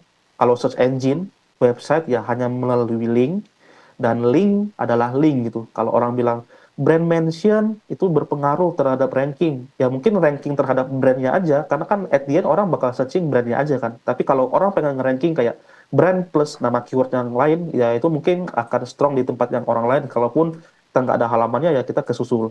Nah makanya link tetaplah link, jadi off page tetaplah penting karena konsepnya tuh buat nge-ranking, dapetin mention ya teman-teman, yang sama kayak di sosmed tadi dapat mention, dapat yang namanya collab ya, kalau sekarang ada di Meta itu collab, collab konten juga itu kan salah satu bentuk mention, dan itu juga penting supaya nanti bisa dapat ranking, dan tadi yang kita harapkan ada informasional, navigasional, transaksional, kita bisa rankingkan di halaman kita.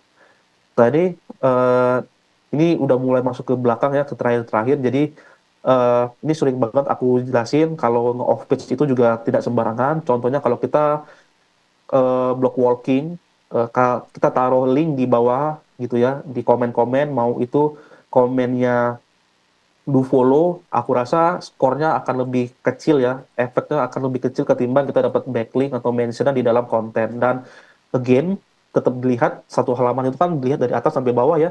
Jadi kalau tidak relevan, ya kalau kita kasih backlink gitu, kayak maksain, oke lah di komenan blogger orang, section fitur orang, komenan blogger orang dibuka nih komennya, terus kita bisa kasih link gitu. Tapi kan lihat dulu di atasnya tuh dia bahas apa. Kalau nggak relevan juga tidak membawa skor yang kurang apa ya, tidak membawa skor yang maksimal buat blog kita ataupun website kita.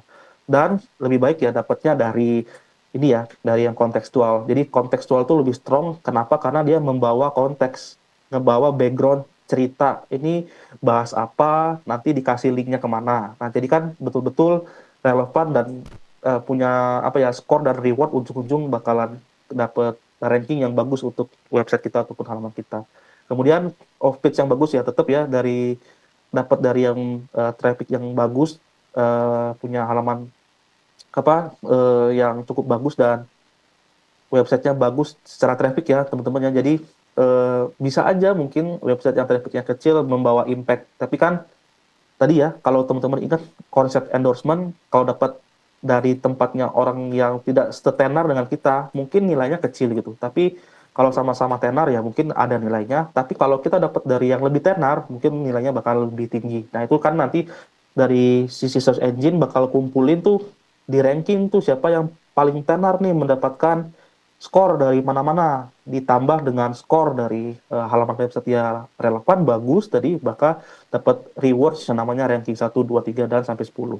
Lalu kalau di R and di E ini tidak begitu dilihat ya, karena suka ada orang tanya apakah domain rating, domain authority berpengaruh dalam off page di website, di blog itu untuk dapetin tidak tidak juga karena kan tetap dilihat satu 2 3 karena kadang website yang punya traffic ribuan ya DA-nya kadang cuma 2 gitu. DA-nya cuma 10 kan itu juga apa mencerminkan dari sisi quality. Dan yang kita avoid adalah ya udah pasti jangan sampai dapat dari yang outdated yang apa tidak terupdate lagi udah lama bahkan mungkin dari tahun yang kapan gitu ya, udah nggak relevan. Kemudian avoid untuk ngecek DA dulu kalaupun teman-teman pengen dapetin backlink dari website lain ataupun dari blogger-blogger teman-teman kita karena ya di NDR bisa jadi salah satu poin aja tapi kan itu jadi hal yang kita avoid dulu lah karena kan itu hanya nilai ya again relevan content and traffic itu bagian dari yang utama yang bakalan tetap kita kejar. Lalu avoid juga ngedapetin backlink atau ngedapetin mentionan ya dari website-website yang tidak relevan apalagi yang punya eh, berafiliasi ya dengan yang non legal bisnis ini legal non legal bisnis atau bisnis-bisnis yang abu-abu ya kayak ya bisnis-bisnis yang eh, tanda kutip haram mungkin ya terus bisnis-bisnis yang menjual obat-obat terlarang ataupun bisnis-bisnis yang dilarang pemerintah maka itu hal-hal yang satu kurang relevan dua akan membawa impact yang justru kebalikannya gitu ya untuk website kita ke depannya karena kan kita maunya yang sustain ya karena kan tadi ya balik lagi di awal kita pengen nge-surfing orang-orang dengan informasi yang kita bikin jangan sampai kontennya udah bagus informasinya udah bagus terus kita punya profile website yang kurang bagus nanti lama-lama tidak dapat reward ranking dari sisi Google-nya juga. Nah, sisanya yang lain ya ada kita pengen jelasin ini kalau tadi teman-teman Exabyte kenalan di awal, kita kenalan di akhir. Jadi dari sisi kita ini seed backlink teman-teman. Jadi seed backlink juga tadi ya ada teman-teman blogger lain yang udah hadir hari ini. Thank you di siang sore hari ini udah nyempetin waktunya. Kita ketemu lagi online ya teman-teman. Juga nanti kita ketemu lagi di grup WhatsApp kita. Kita di seed backlink sebenarnya punya banyak partner-partner blogger ya di dalam dan kita juga punya grup WhatsApp. Nanti kalaupun di sini yang belum join ya bisa join ataupun belum follow kita juga bisa follow Instagram kita yang selalu up to date dan juga nanti beberapa konten kita hari ini juga akan kita potong-potong untuk jadikan kita konten di nanti di sosmed kita. Jangan lupa juga ikutin WhatsApp kita di di nanti bisa dilihat ya di websitenya ya diklik aja WhatsAppnya nanti ada link untuk daftar ke dalam grup WhatsApp kita. Nah itu nanti bisa join di dalamnya ya kita bisa tukar pikiran, sharing sesuatu ataupun lempar hal-hal yang terkait blogger siap semuanya bakalan jawabin semuanya aktif makanya beberapa teman-teman di sini juga aktif ikutan join nanti juga kalaupun ada teman-teman kita yang baru ya teman-teman yang lain jadi bisa dibantuin kalaupun ada hal-hal yang ingin tanyakan karena banyak hal-hal yang baru yang biasanya kita up to date di sana tuh saling sharing terkait tren-tren yang sekarang dan kita udah banyak sekali ya teman-teman dari bantuan partner kita blogger-blogger ngedeliver lebih dari 65.000 artikel itu bayangin banyak banget sekarang brand banyak sekali sekarang usaha-usaha yang dulunya mungkin fokus to offline aja mulai bergeser ke online dan membutuhkan tentunya blogger-blogger untuk bisa ngepromot ya karena kan konsepnya endorsement ya usaha-usaha di daerah tuh udah banyak tuh yang punya website tapi mereka butuh tetap endorsement dari blogger-blogger kasih link gitu ke dalam halaman-halaman produk mereka atau produk-produk usaha yang lagi digenjot di internal di daerah-daerah ya banyak banget kayak orang-orang bikin toko material di Makassar mereka punya website material di Makassar buka taman gitu ya jasa taman di daerah Sumatera banyak banget itu mereka bikin website dan semuanya karena ada konsep yang tadi orang nyari apa-apa ya jasa taman di Palembang misalkan, jasa taman di Malang misalkan, atau toko material terdekat, itu kan di searching ya sama orang ya, jarang juga kalau nggak di searching, karena kan orang pengen tahu apa aja pilihannya, kalau bisa nge-ranking, di sanalah kesempatan usaha-usaha itu bikin website dan mereka butuh bantuan dari tempatnya blogger untuk ngepromosiin, karena kan again konsep endorsement, kalau mereka punya website baru, yang trafficnya mungkin masih cuma 1 2 doang yang datang dari tim internal mereka atau orang-orang terdekat mereka, dengan bantuan kita yang mungkin sedikit lebih bagus ya trafficnya, yang kalau teman-teman ingat konsep endorsement, jadi kita bisa ngangkat sedikit lah ranking mereka untuk beberapa halaman mereka yang pengen mereka ranking. Nah, di situ jawaban dari apakah ngeblok juga masih relevan di tahun depan. Kayak gitu ya, teman-teman.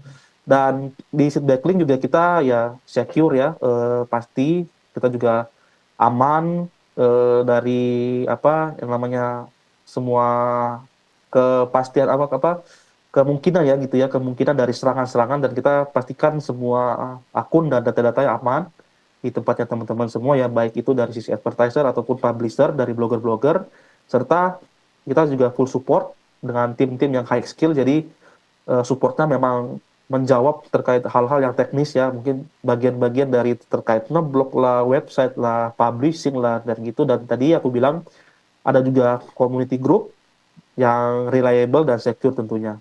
Dan kita juga community driven, teman-teman di blogger kita juga biasanya kita adain event ya, nanti offline, online juga ya kayak gini teman-teman. Nanti kita bakal sediain lagi untuk kita kumpul bareng sebetulnya event-event community driven, jadi two way discussion, jadi kita ya dengerin juga apa yang biasanya teman-teman sampaikan di grup, kemudian kita discuss di sana, admin-admin juga biasanya nyaut-nyaut ya, jadi nggak diam-diaman aja di dalam grupnya kayak gitu. Dan ya ini jangan lupa nanti bagi teman-teman yang membutuhkan ada program spesial ya. Jadi kita di website kita nanti tinggal login, ada UKM, UMKM buat seed backlink, jadi didapatkan diskon 50% untuk teman-teman yang memang ini ya apa UMKM yang memang membutuhkan untuk publikasi, nanti teman-teman media lokal gitu ya, media apa nasional dan blogger siap untuk ngebantu. Jadi nanti selain teman-teman blogger juga kita ya ada beberapa teman-teman media lokal ya dari cabang sampai Aceh kita juga kerjasamakan. Jadi jangan lupa nanti login ke dalam website dan daftar ya untuk beberapa usaha UMKM teman-teman, ataupun yang nanti punya saudara, punya keluarga bisa daftar juga di situ. Ya, itu untuk sesi kita hari ini sih untuk terkait blog ya di tahun 2025. Harapannya ya tetap semangat ya, karena kan teknologi terus berkembang, website, cara bikin website bahkan dengan mudah sekarang cari tutorialnya, tinggal nanti tahu apa yang mau ditulis dan tetap konsisten. Kalau udah cukup lama, mungkin udah ribuan halaman dan ribuan traffic, apakah sudah mulai mencapai yang tanda tanya gitu ya, kayak apakah sekarang mau menuju pro blogger kayak tadi si Mark Wins, atau menuju entrepreneur blogger ya, bisa juga ada mulai dipikirkan dari sekarang, karena kan kita berkomunitas ya, jadi banyak sekali informasi yang bisa kita gali, banyak sekali yang bisa kita explore, dan sangat terbuka, user banyak, calon-calon reader banyak, internet growth tadi tinggi, dan yaitu mobile pemakaian, dan tadi ya semua orang udah mulai bisa pakai internet, mudah dijangkau, sampai tadi ada Starlink one day yang kata orang pulau terpencil, bisa aja nanti WFH dari sana, kayak nggak mungkin gitu kan, nggak terjadi. Jadi kedepannya tetap akan ada, dan sampai nanti detik teknologi ditemukan, atau kayak kata-kata sharing, kata-kata yang tadi ya hilang ya, itu kan kita nggak tahu, tapi sampai sekarang masih ada dan itu tetap akan relevan. Aku pikir itu untuk sharing kita hari ini ya. Nanti aku balikin ke tempatnya Mbak Putri untuk sesi selanjutnya mungkin.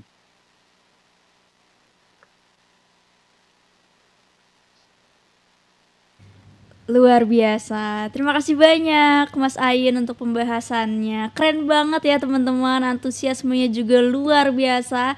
Dan ini juga sangat super informatif sekali, dan teman-teman juga pastinya udah semakin tahu nih ya terkait adaptasi blog masa kini. Ternyata banyak juga ya strategi yang bisa kita terapkan untuk mengembangkan blog kita agar terlihat lebih menarik bagi para pembacanya. Nah teman-teman, karena sesi pemaparan materi dari Mas Ayin sudah selesai, kita akan memasuki sesi tanya jawab.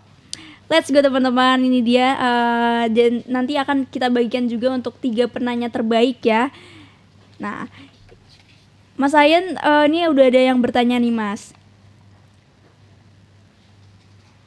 dari hamba Allah nih Mas katanya.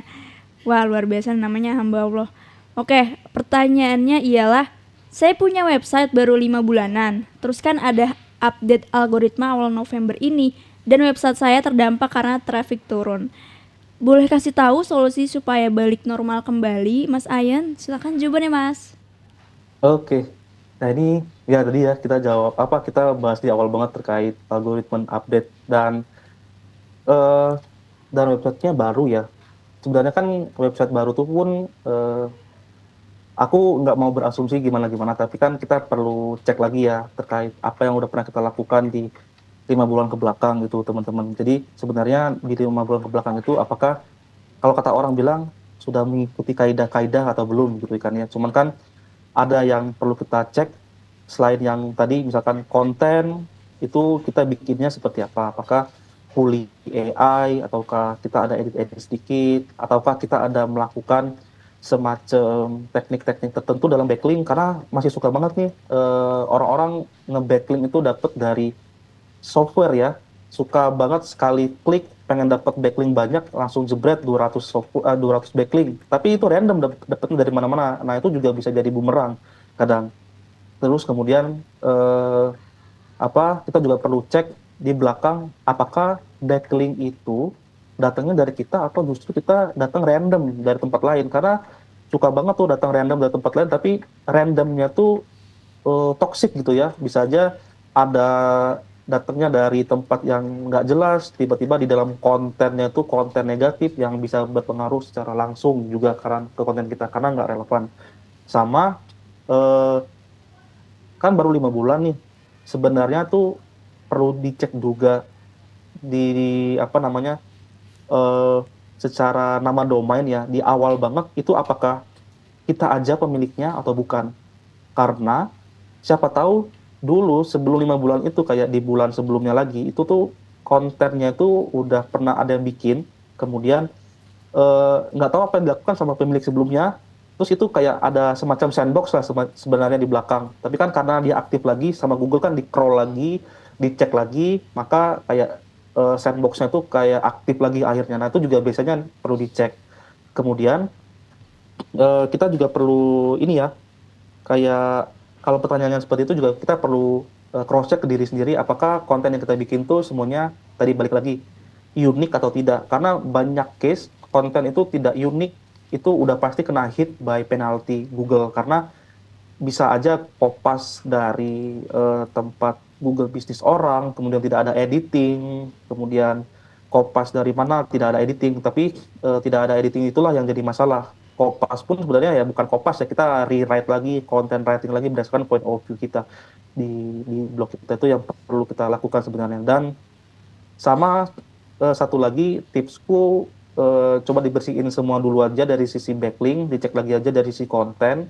Kemudian apakah ada teknik-teknik aneh ya yang pernah dilakukan, itu coba dibuka ya penebusan dosa seperti itu ya kurang lebih. Kemudian kalaupun udah dibersihkan semua, biasanya yang kena hit itu baru bisa ngangkat minimal banget ya 3 sampai 4 bulan ke depan. Jadi nggak instan juga dia tiba-tiba naik lagi itu nggak. Karena kalau memang betulan itu karena hit Google penalty, ya itu bakal 3 sampai 4 bulan ke depan setelah kita perbaikin dia bakal balik lagi. Tapi karena Google algoritmanya lagi berjalan nih, sekarang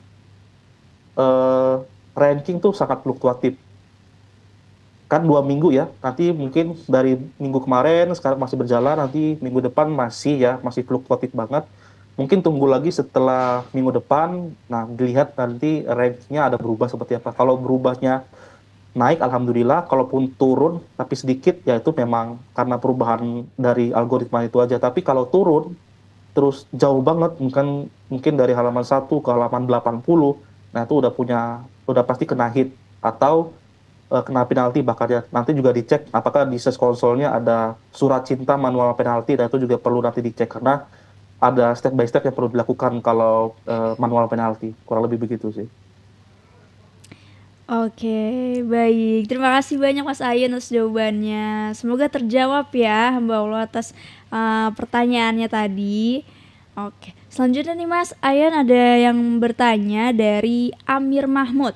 Pertanyaannya ialah, halo Mas Ahmad, saya Amir dari kangamir.com, izin bertanya, apakah sekarang ngeblog harus dibarengi konten sosial media Mas? Semisal di YouTube atau TikTok. Soalnya pernah baca kalau 40% Gen Z lebih milih TikTok dan 60% sisanya di Google. Gitu Mas. Silakan Mas jawabannya. Oke. Ya ini banyak banget sih sering ditanyain ya. Bahkan kadang suka iseng tanya ke teman, kamu kalau cari informasi kemana? Cari informasi ke TikTok ataupun ke search engine kayak yang zaman sekarang. Nah, jawabannya adalah kalau eh, konten itu kan jelas ya, kalau format TikTok kan nggak panjang ya. Dan kita kalau ngomongin video, format TikTok lebih pendek ketimbang YouTube. Udah pasti YouTube itu lebih mirip seperti blog karena konten isinya agak panjang dan biasanya lebih komprehensif. Tapi kalau kontennya pendek, lebih sisi kayak tren banget itu biasanya di TikTok. Nah, teman-teman biasanya bisa aja sih untuk manfaatin konten-konten tren itu kan suka lihat Google Trend ya.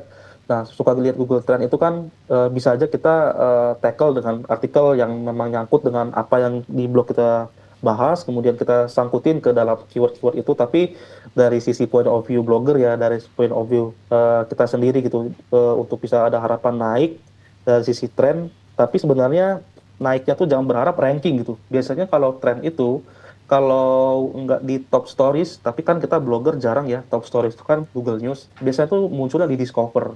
Kalau kita sering ikutan yang namanya tren, kita bikin konten yang panjang, kita kita bisa apa punya konten yang beneficial buat user, biasanya itu muncul di Discover. Di Discover itu biasanya munculnya automatically aja muncul di ini ya, di browser. Belum mau ngetik kan suka ada muncul ya card-card informasi biasanya, nah itu di sana.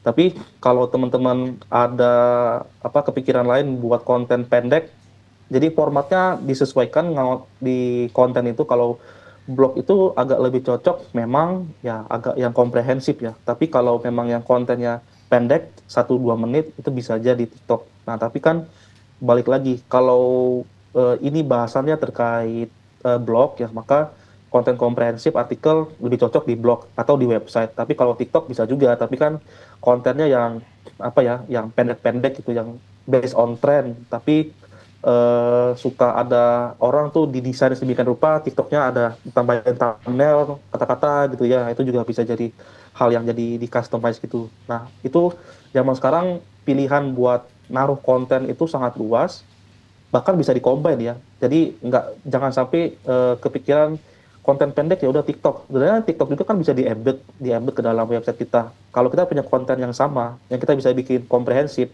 naruh TikTok di-embed ke dalam konten kita tuh bisa nambahin sepersekian detik orang berlama-lama di website kita.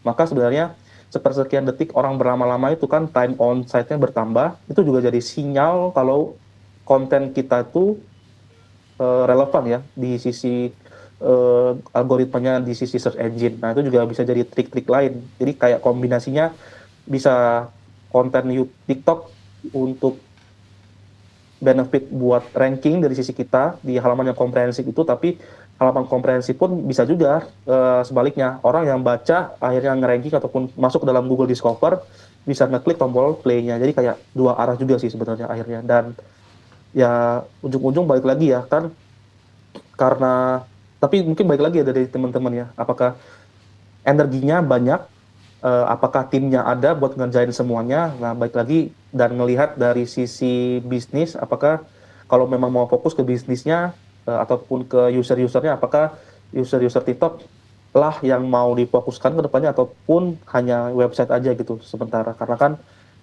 energinya ujung-ujung mesti dibagi ya, karena kan ya bikin video punya effort sendiri, bikin konten artikel juga punya effort sendiri, selain ngetik juga mau nggak mau harus upload image kan ya, paling sih kayak gitu kurang lebih. Oke, baik. Terima kasih Mas Ayin atas jawabannya. Semoga terjawab ya Kak Amir Mahmud. Oke, Mas Ayin lanjut lagi ya. Masih ada 2 pertanyaan lagi nih.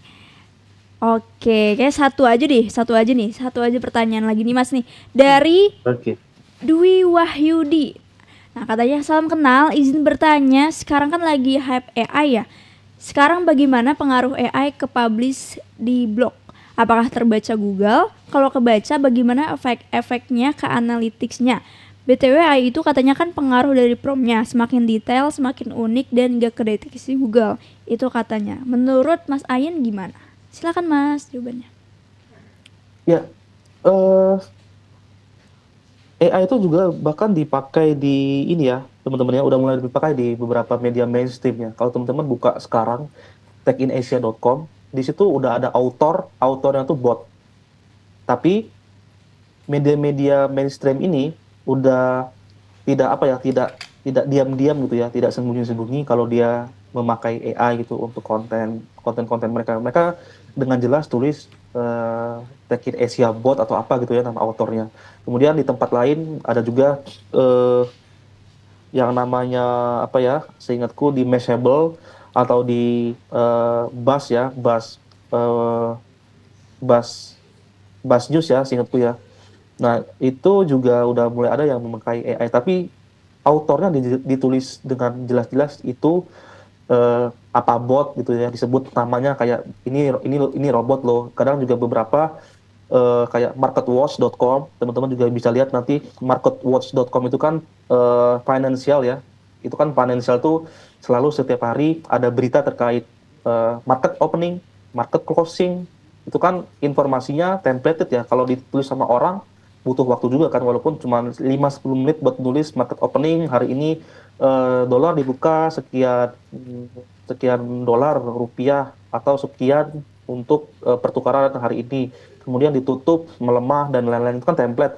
Nah sekarang udah mulai dibikin AI, jadinya AI dapat inputan, jadi benar juga ada prompt-nya di belakang, dapat inputan data, dapat inputan ya, event apa atau tren apa yang sekarang terjadi, dan dibikin sedemikian rupa di belakang prompt-nya nanti di show di media-media tersebut. Nah cuman kalau khusus di media mereka tulis itu namanya autornya. Jadi dibikin ya kayak Tekin Asia mungkin Tiabot seingatku, atau di MarketWatch disebutnya MarketWatch Automation, atau nanti di tempat yang tadi Mashable ya, bentar ini coba dicek deh, Mashable atau Buzzstream gitu, BuzzFeed, dia ada sebutan nama autornya apa, dibikin bukan kayak orang, tapi itu jelas ditulis kalau dia adalah bot. Nanti di bawahnya ada tulisan autor ini adalah bot, dia akan create konten yang membahas terkait informasi analisis atau apa. Nah, itu sama kayak kita nulis ini.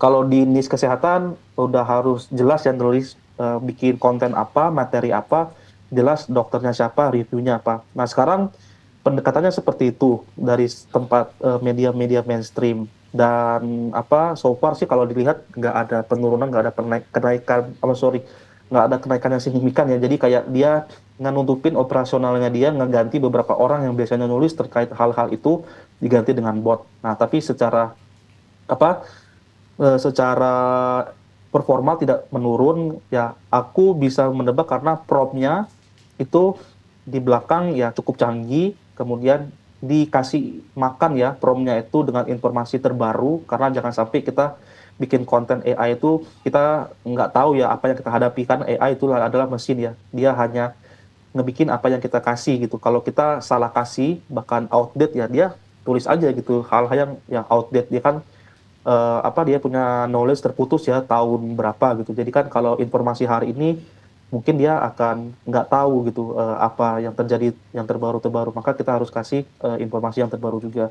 Sama juga di belakang udah pasti mereka selain prompt yang udah canggih, AI itu bisa di fine tune ya teman-teman ya. Jadi AI itu bisa diajarin gitu. Misalkan di belakang kalau kelihatannya ini nggak begitu templated kata-katanya dan bahasanya, itu mungkin di belakang udah di fine tune, diajarin sedemikian rupa supaya dia tuh bisa meniru author atau publisher tertentu di media tersebut. Nah itu yang biasanya dipakai. Tapi kalau sekarang sih penggunaannya udah cukup luas ya.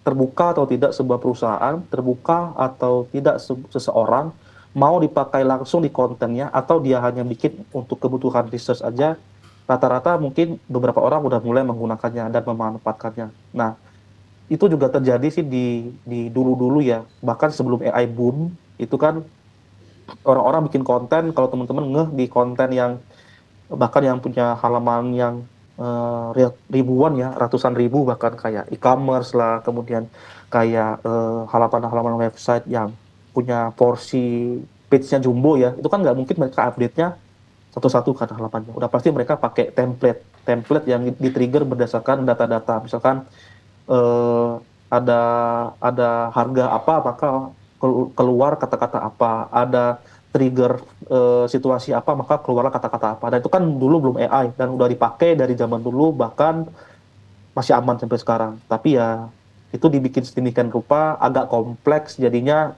search engine pun itu tidak ngeh kalau itu sebenarnya adalah buatan non manusia. Tapi ya selama kita punya waktu, punya energi buat mikirkan hal tersebut, seharusnya sih bisa dites dulu ya, better ya. Kalaupun udah punya blog yang bagus, dites dulu di tempat yang lain apakah oke atau tidak ya. Kalaupun oke, bisa aja diduplikat ke ke halaman blog ataupun website kita yang utama. Karena kan jangan sampai kita niru orang yang dulu pernah kayak gitu, tapi ya kita nggak pernah ngelakuinnya, jadi kita nggak tahu. Yes, itu sih paling, waktunya sudah habis katanya. Baik, terima Belum kasih Mas Ayan atas maghrib bisa jawabannya. nih kayaknya. Iya Mas. Nah, semoga sudah terjawab semua ya untuk tadi yang bertanya, dan semoga yang sudah bertanya tapi belum terjawab, mohon maaf karena keterbatasan waktu teman-teman. Terima kasih banyak Mas Ayan atas waktunya, sehat-sehat selalu dan semoga bermanfaat apa yang sudah Mas Ayan sampaikan. Terima kasih Mas. Oke, Mbak Putri. Oke teman-teman, nah saatnya kita umumkan pemenang 3 penanya terbaik di Exabytes Digital Day hari ini. Pemenangnya ialah jeng jeng jeng, ini dia. Selamat kepada Kak Dwi Wahyudi, Kak Amir Mahmud, dan Kak Zikra Yuhasir. Selamat ya Kak, sudah menjadi pemenang atas Exabytes Digital hari ini. Dan pemenang akan dihubungi oleh tim Exabytes maksimal 14 hari kerja. Oke teman-teman, untuk hari ini terima kasih banyak teman-teman yang sudah mengikuti sampai detik ini. Semoga banyak manfaat yang bisa teman-teman ambil. Dan tentunya semoga kita bisa bertemu lagi di acara berikutnya. Baik, kalau gitu teman-teman, saya Putri dan segenap kru Exabytes yang bertugas mengucapkan terima kasih atas kehadiran teman-teman semua. Mohon maaf apabila terdapat kesalahan tutur kata. Wassalamualaikum warahmatullahi wabarakatuh. Bye.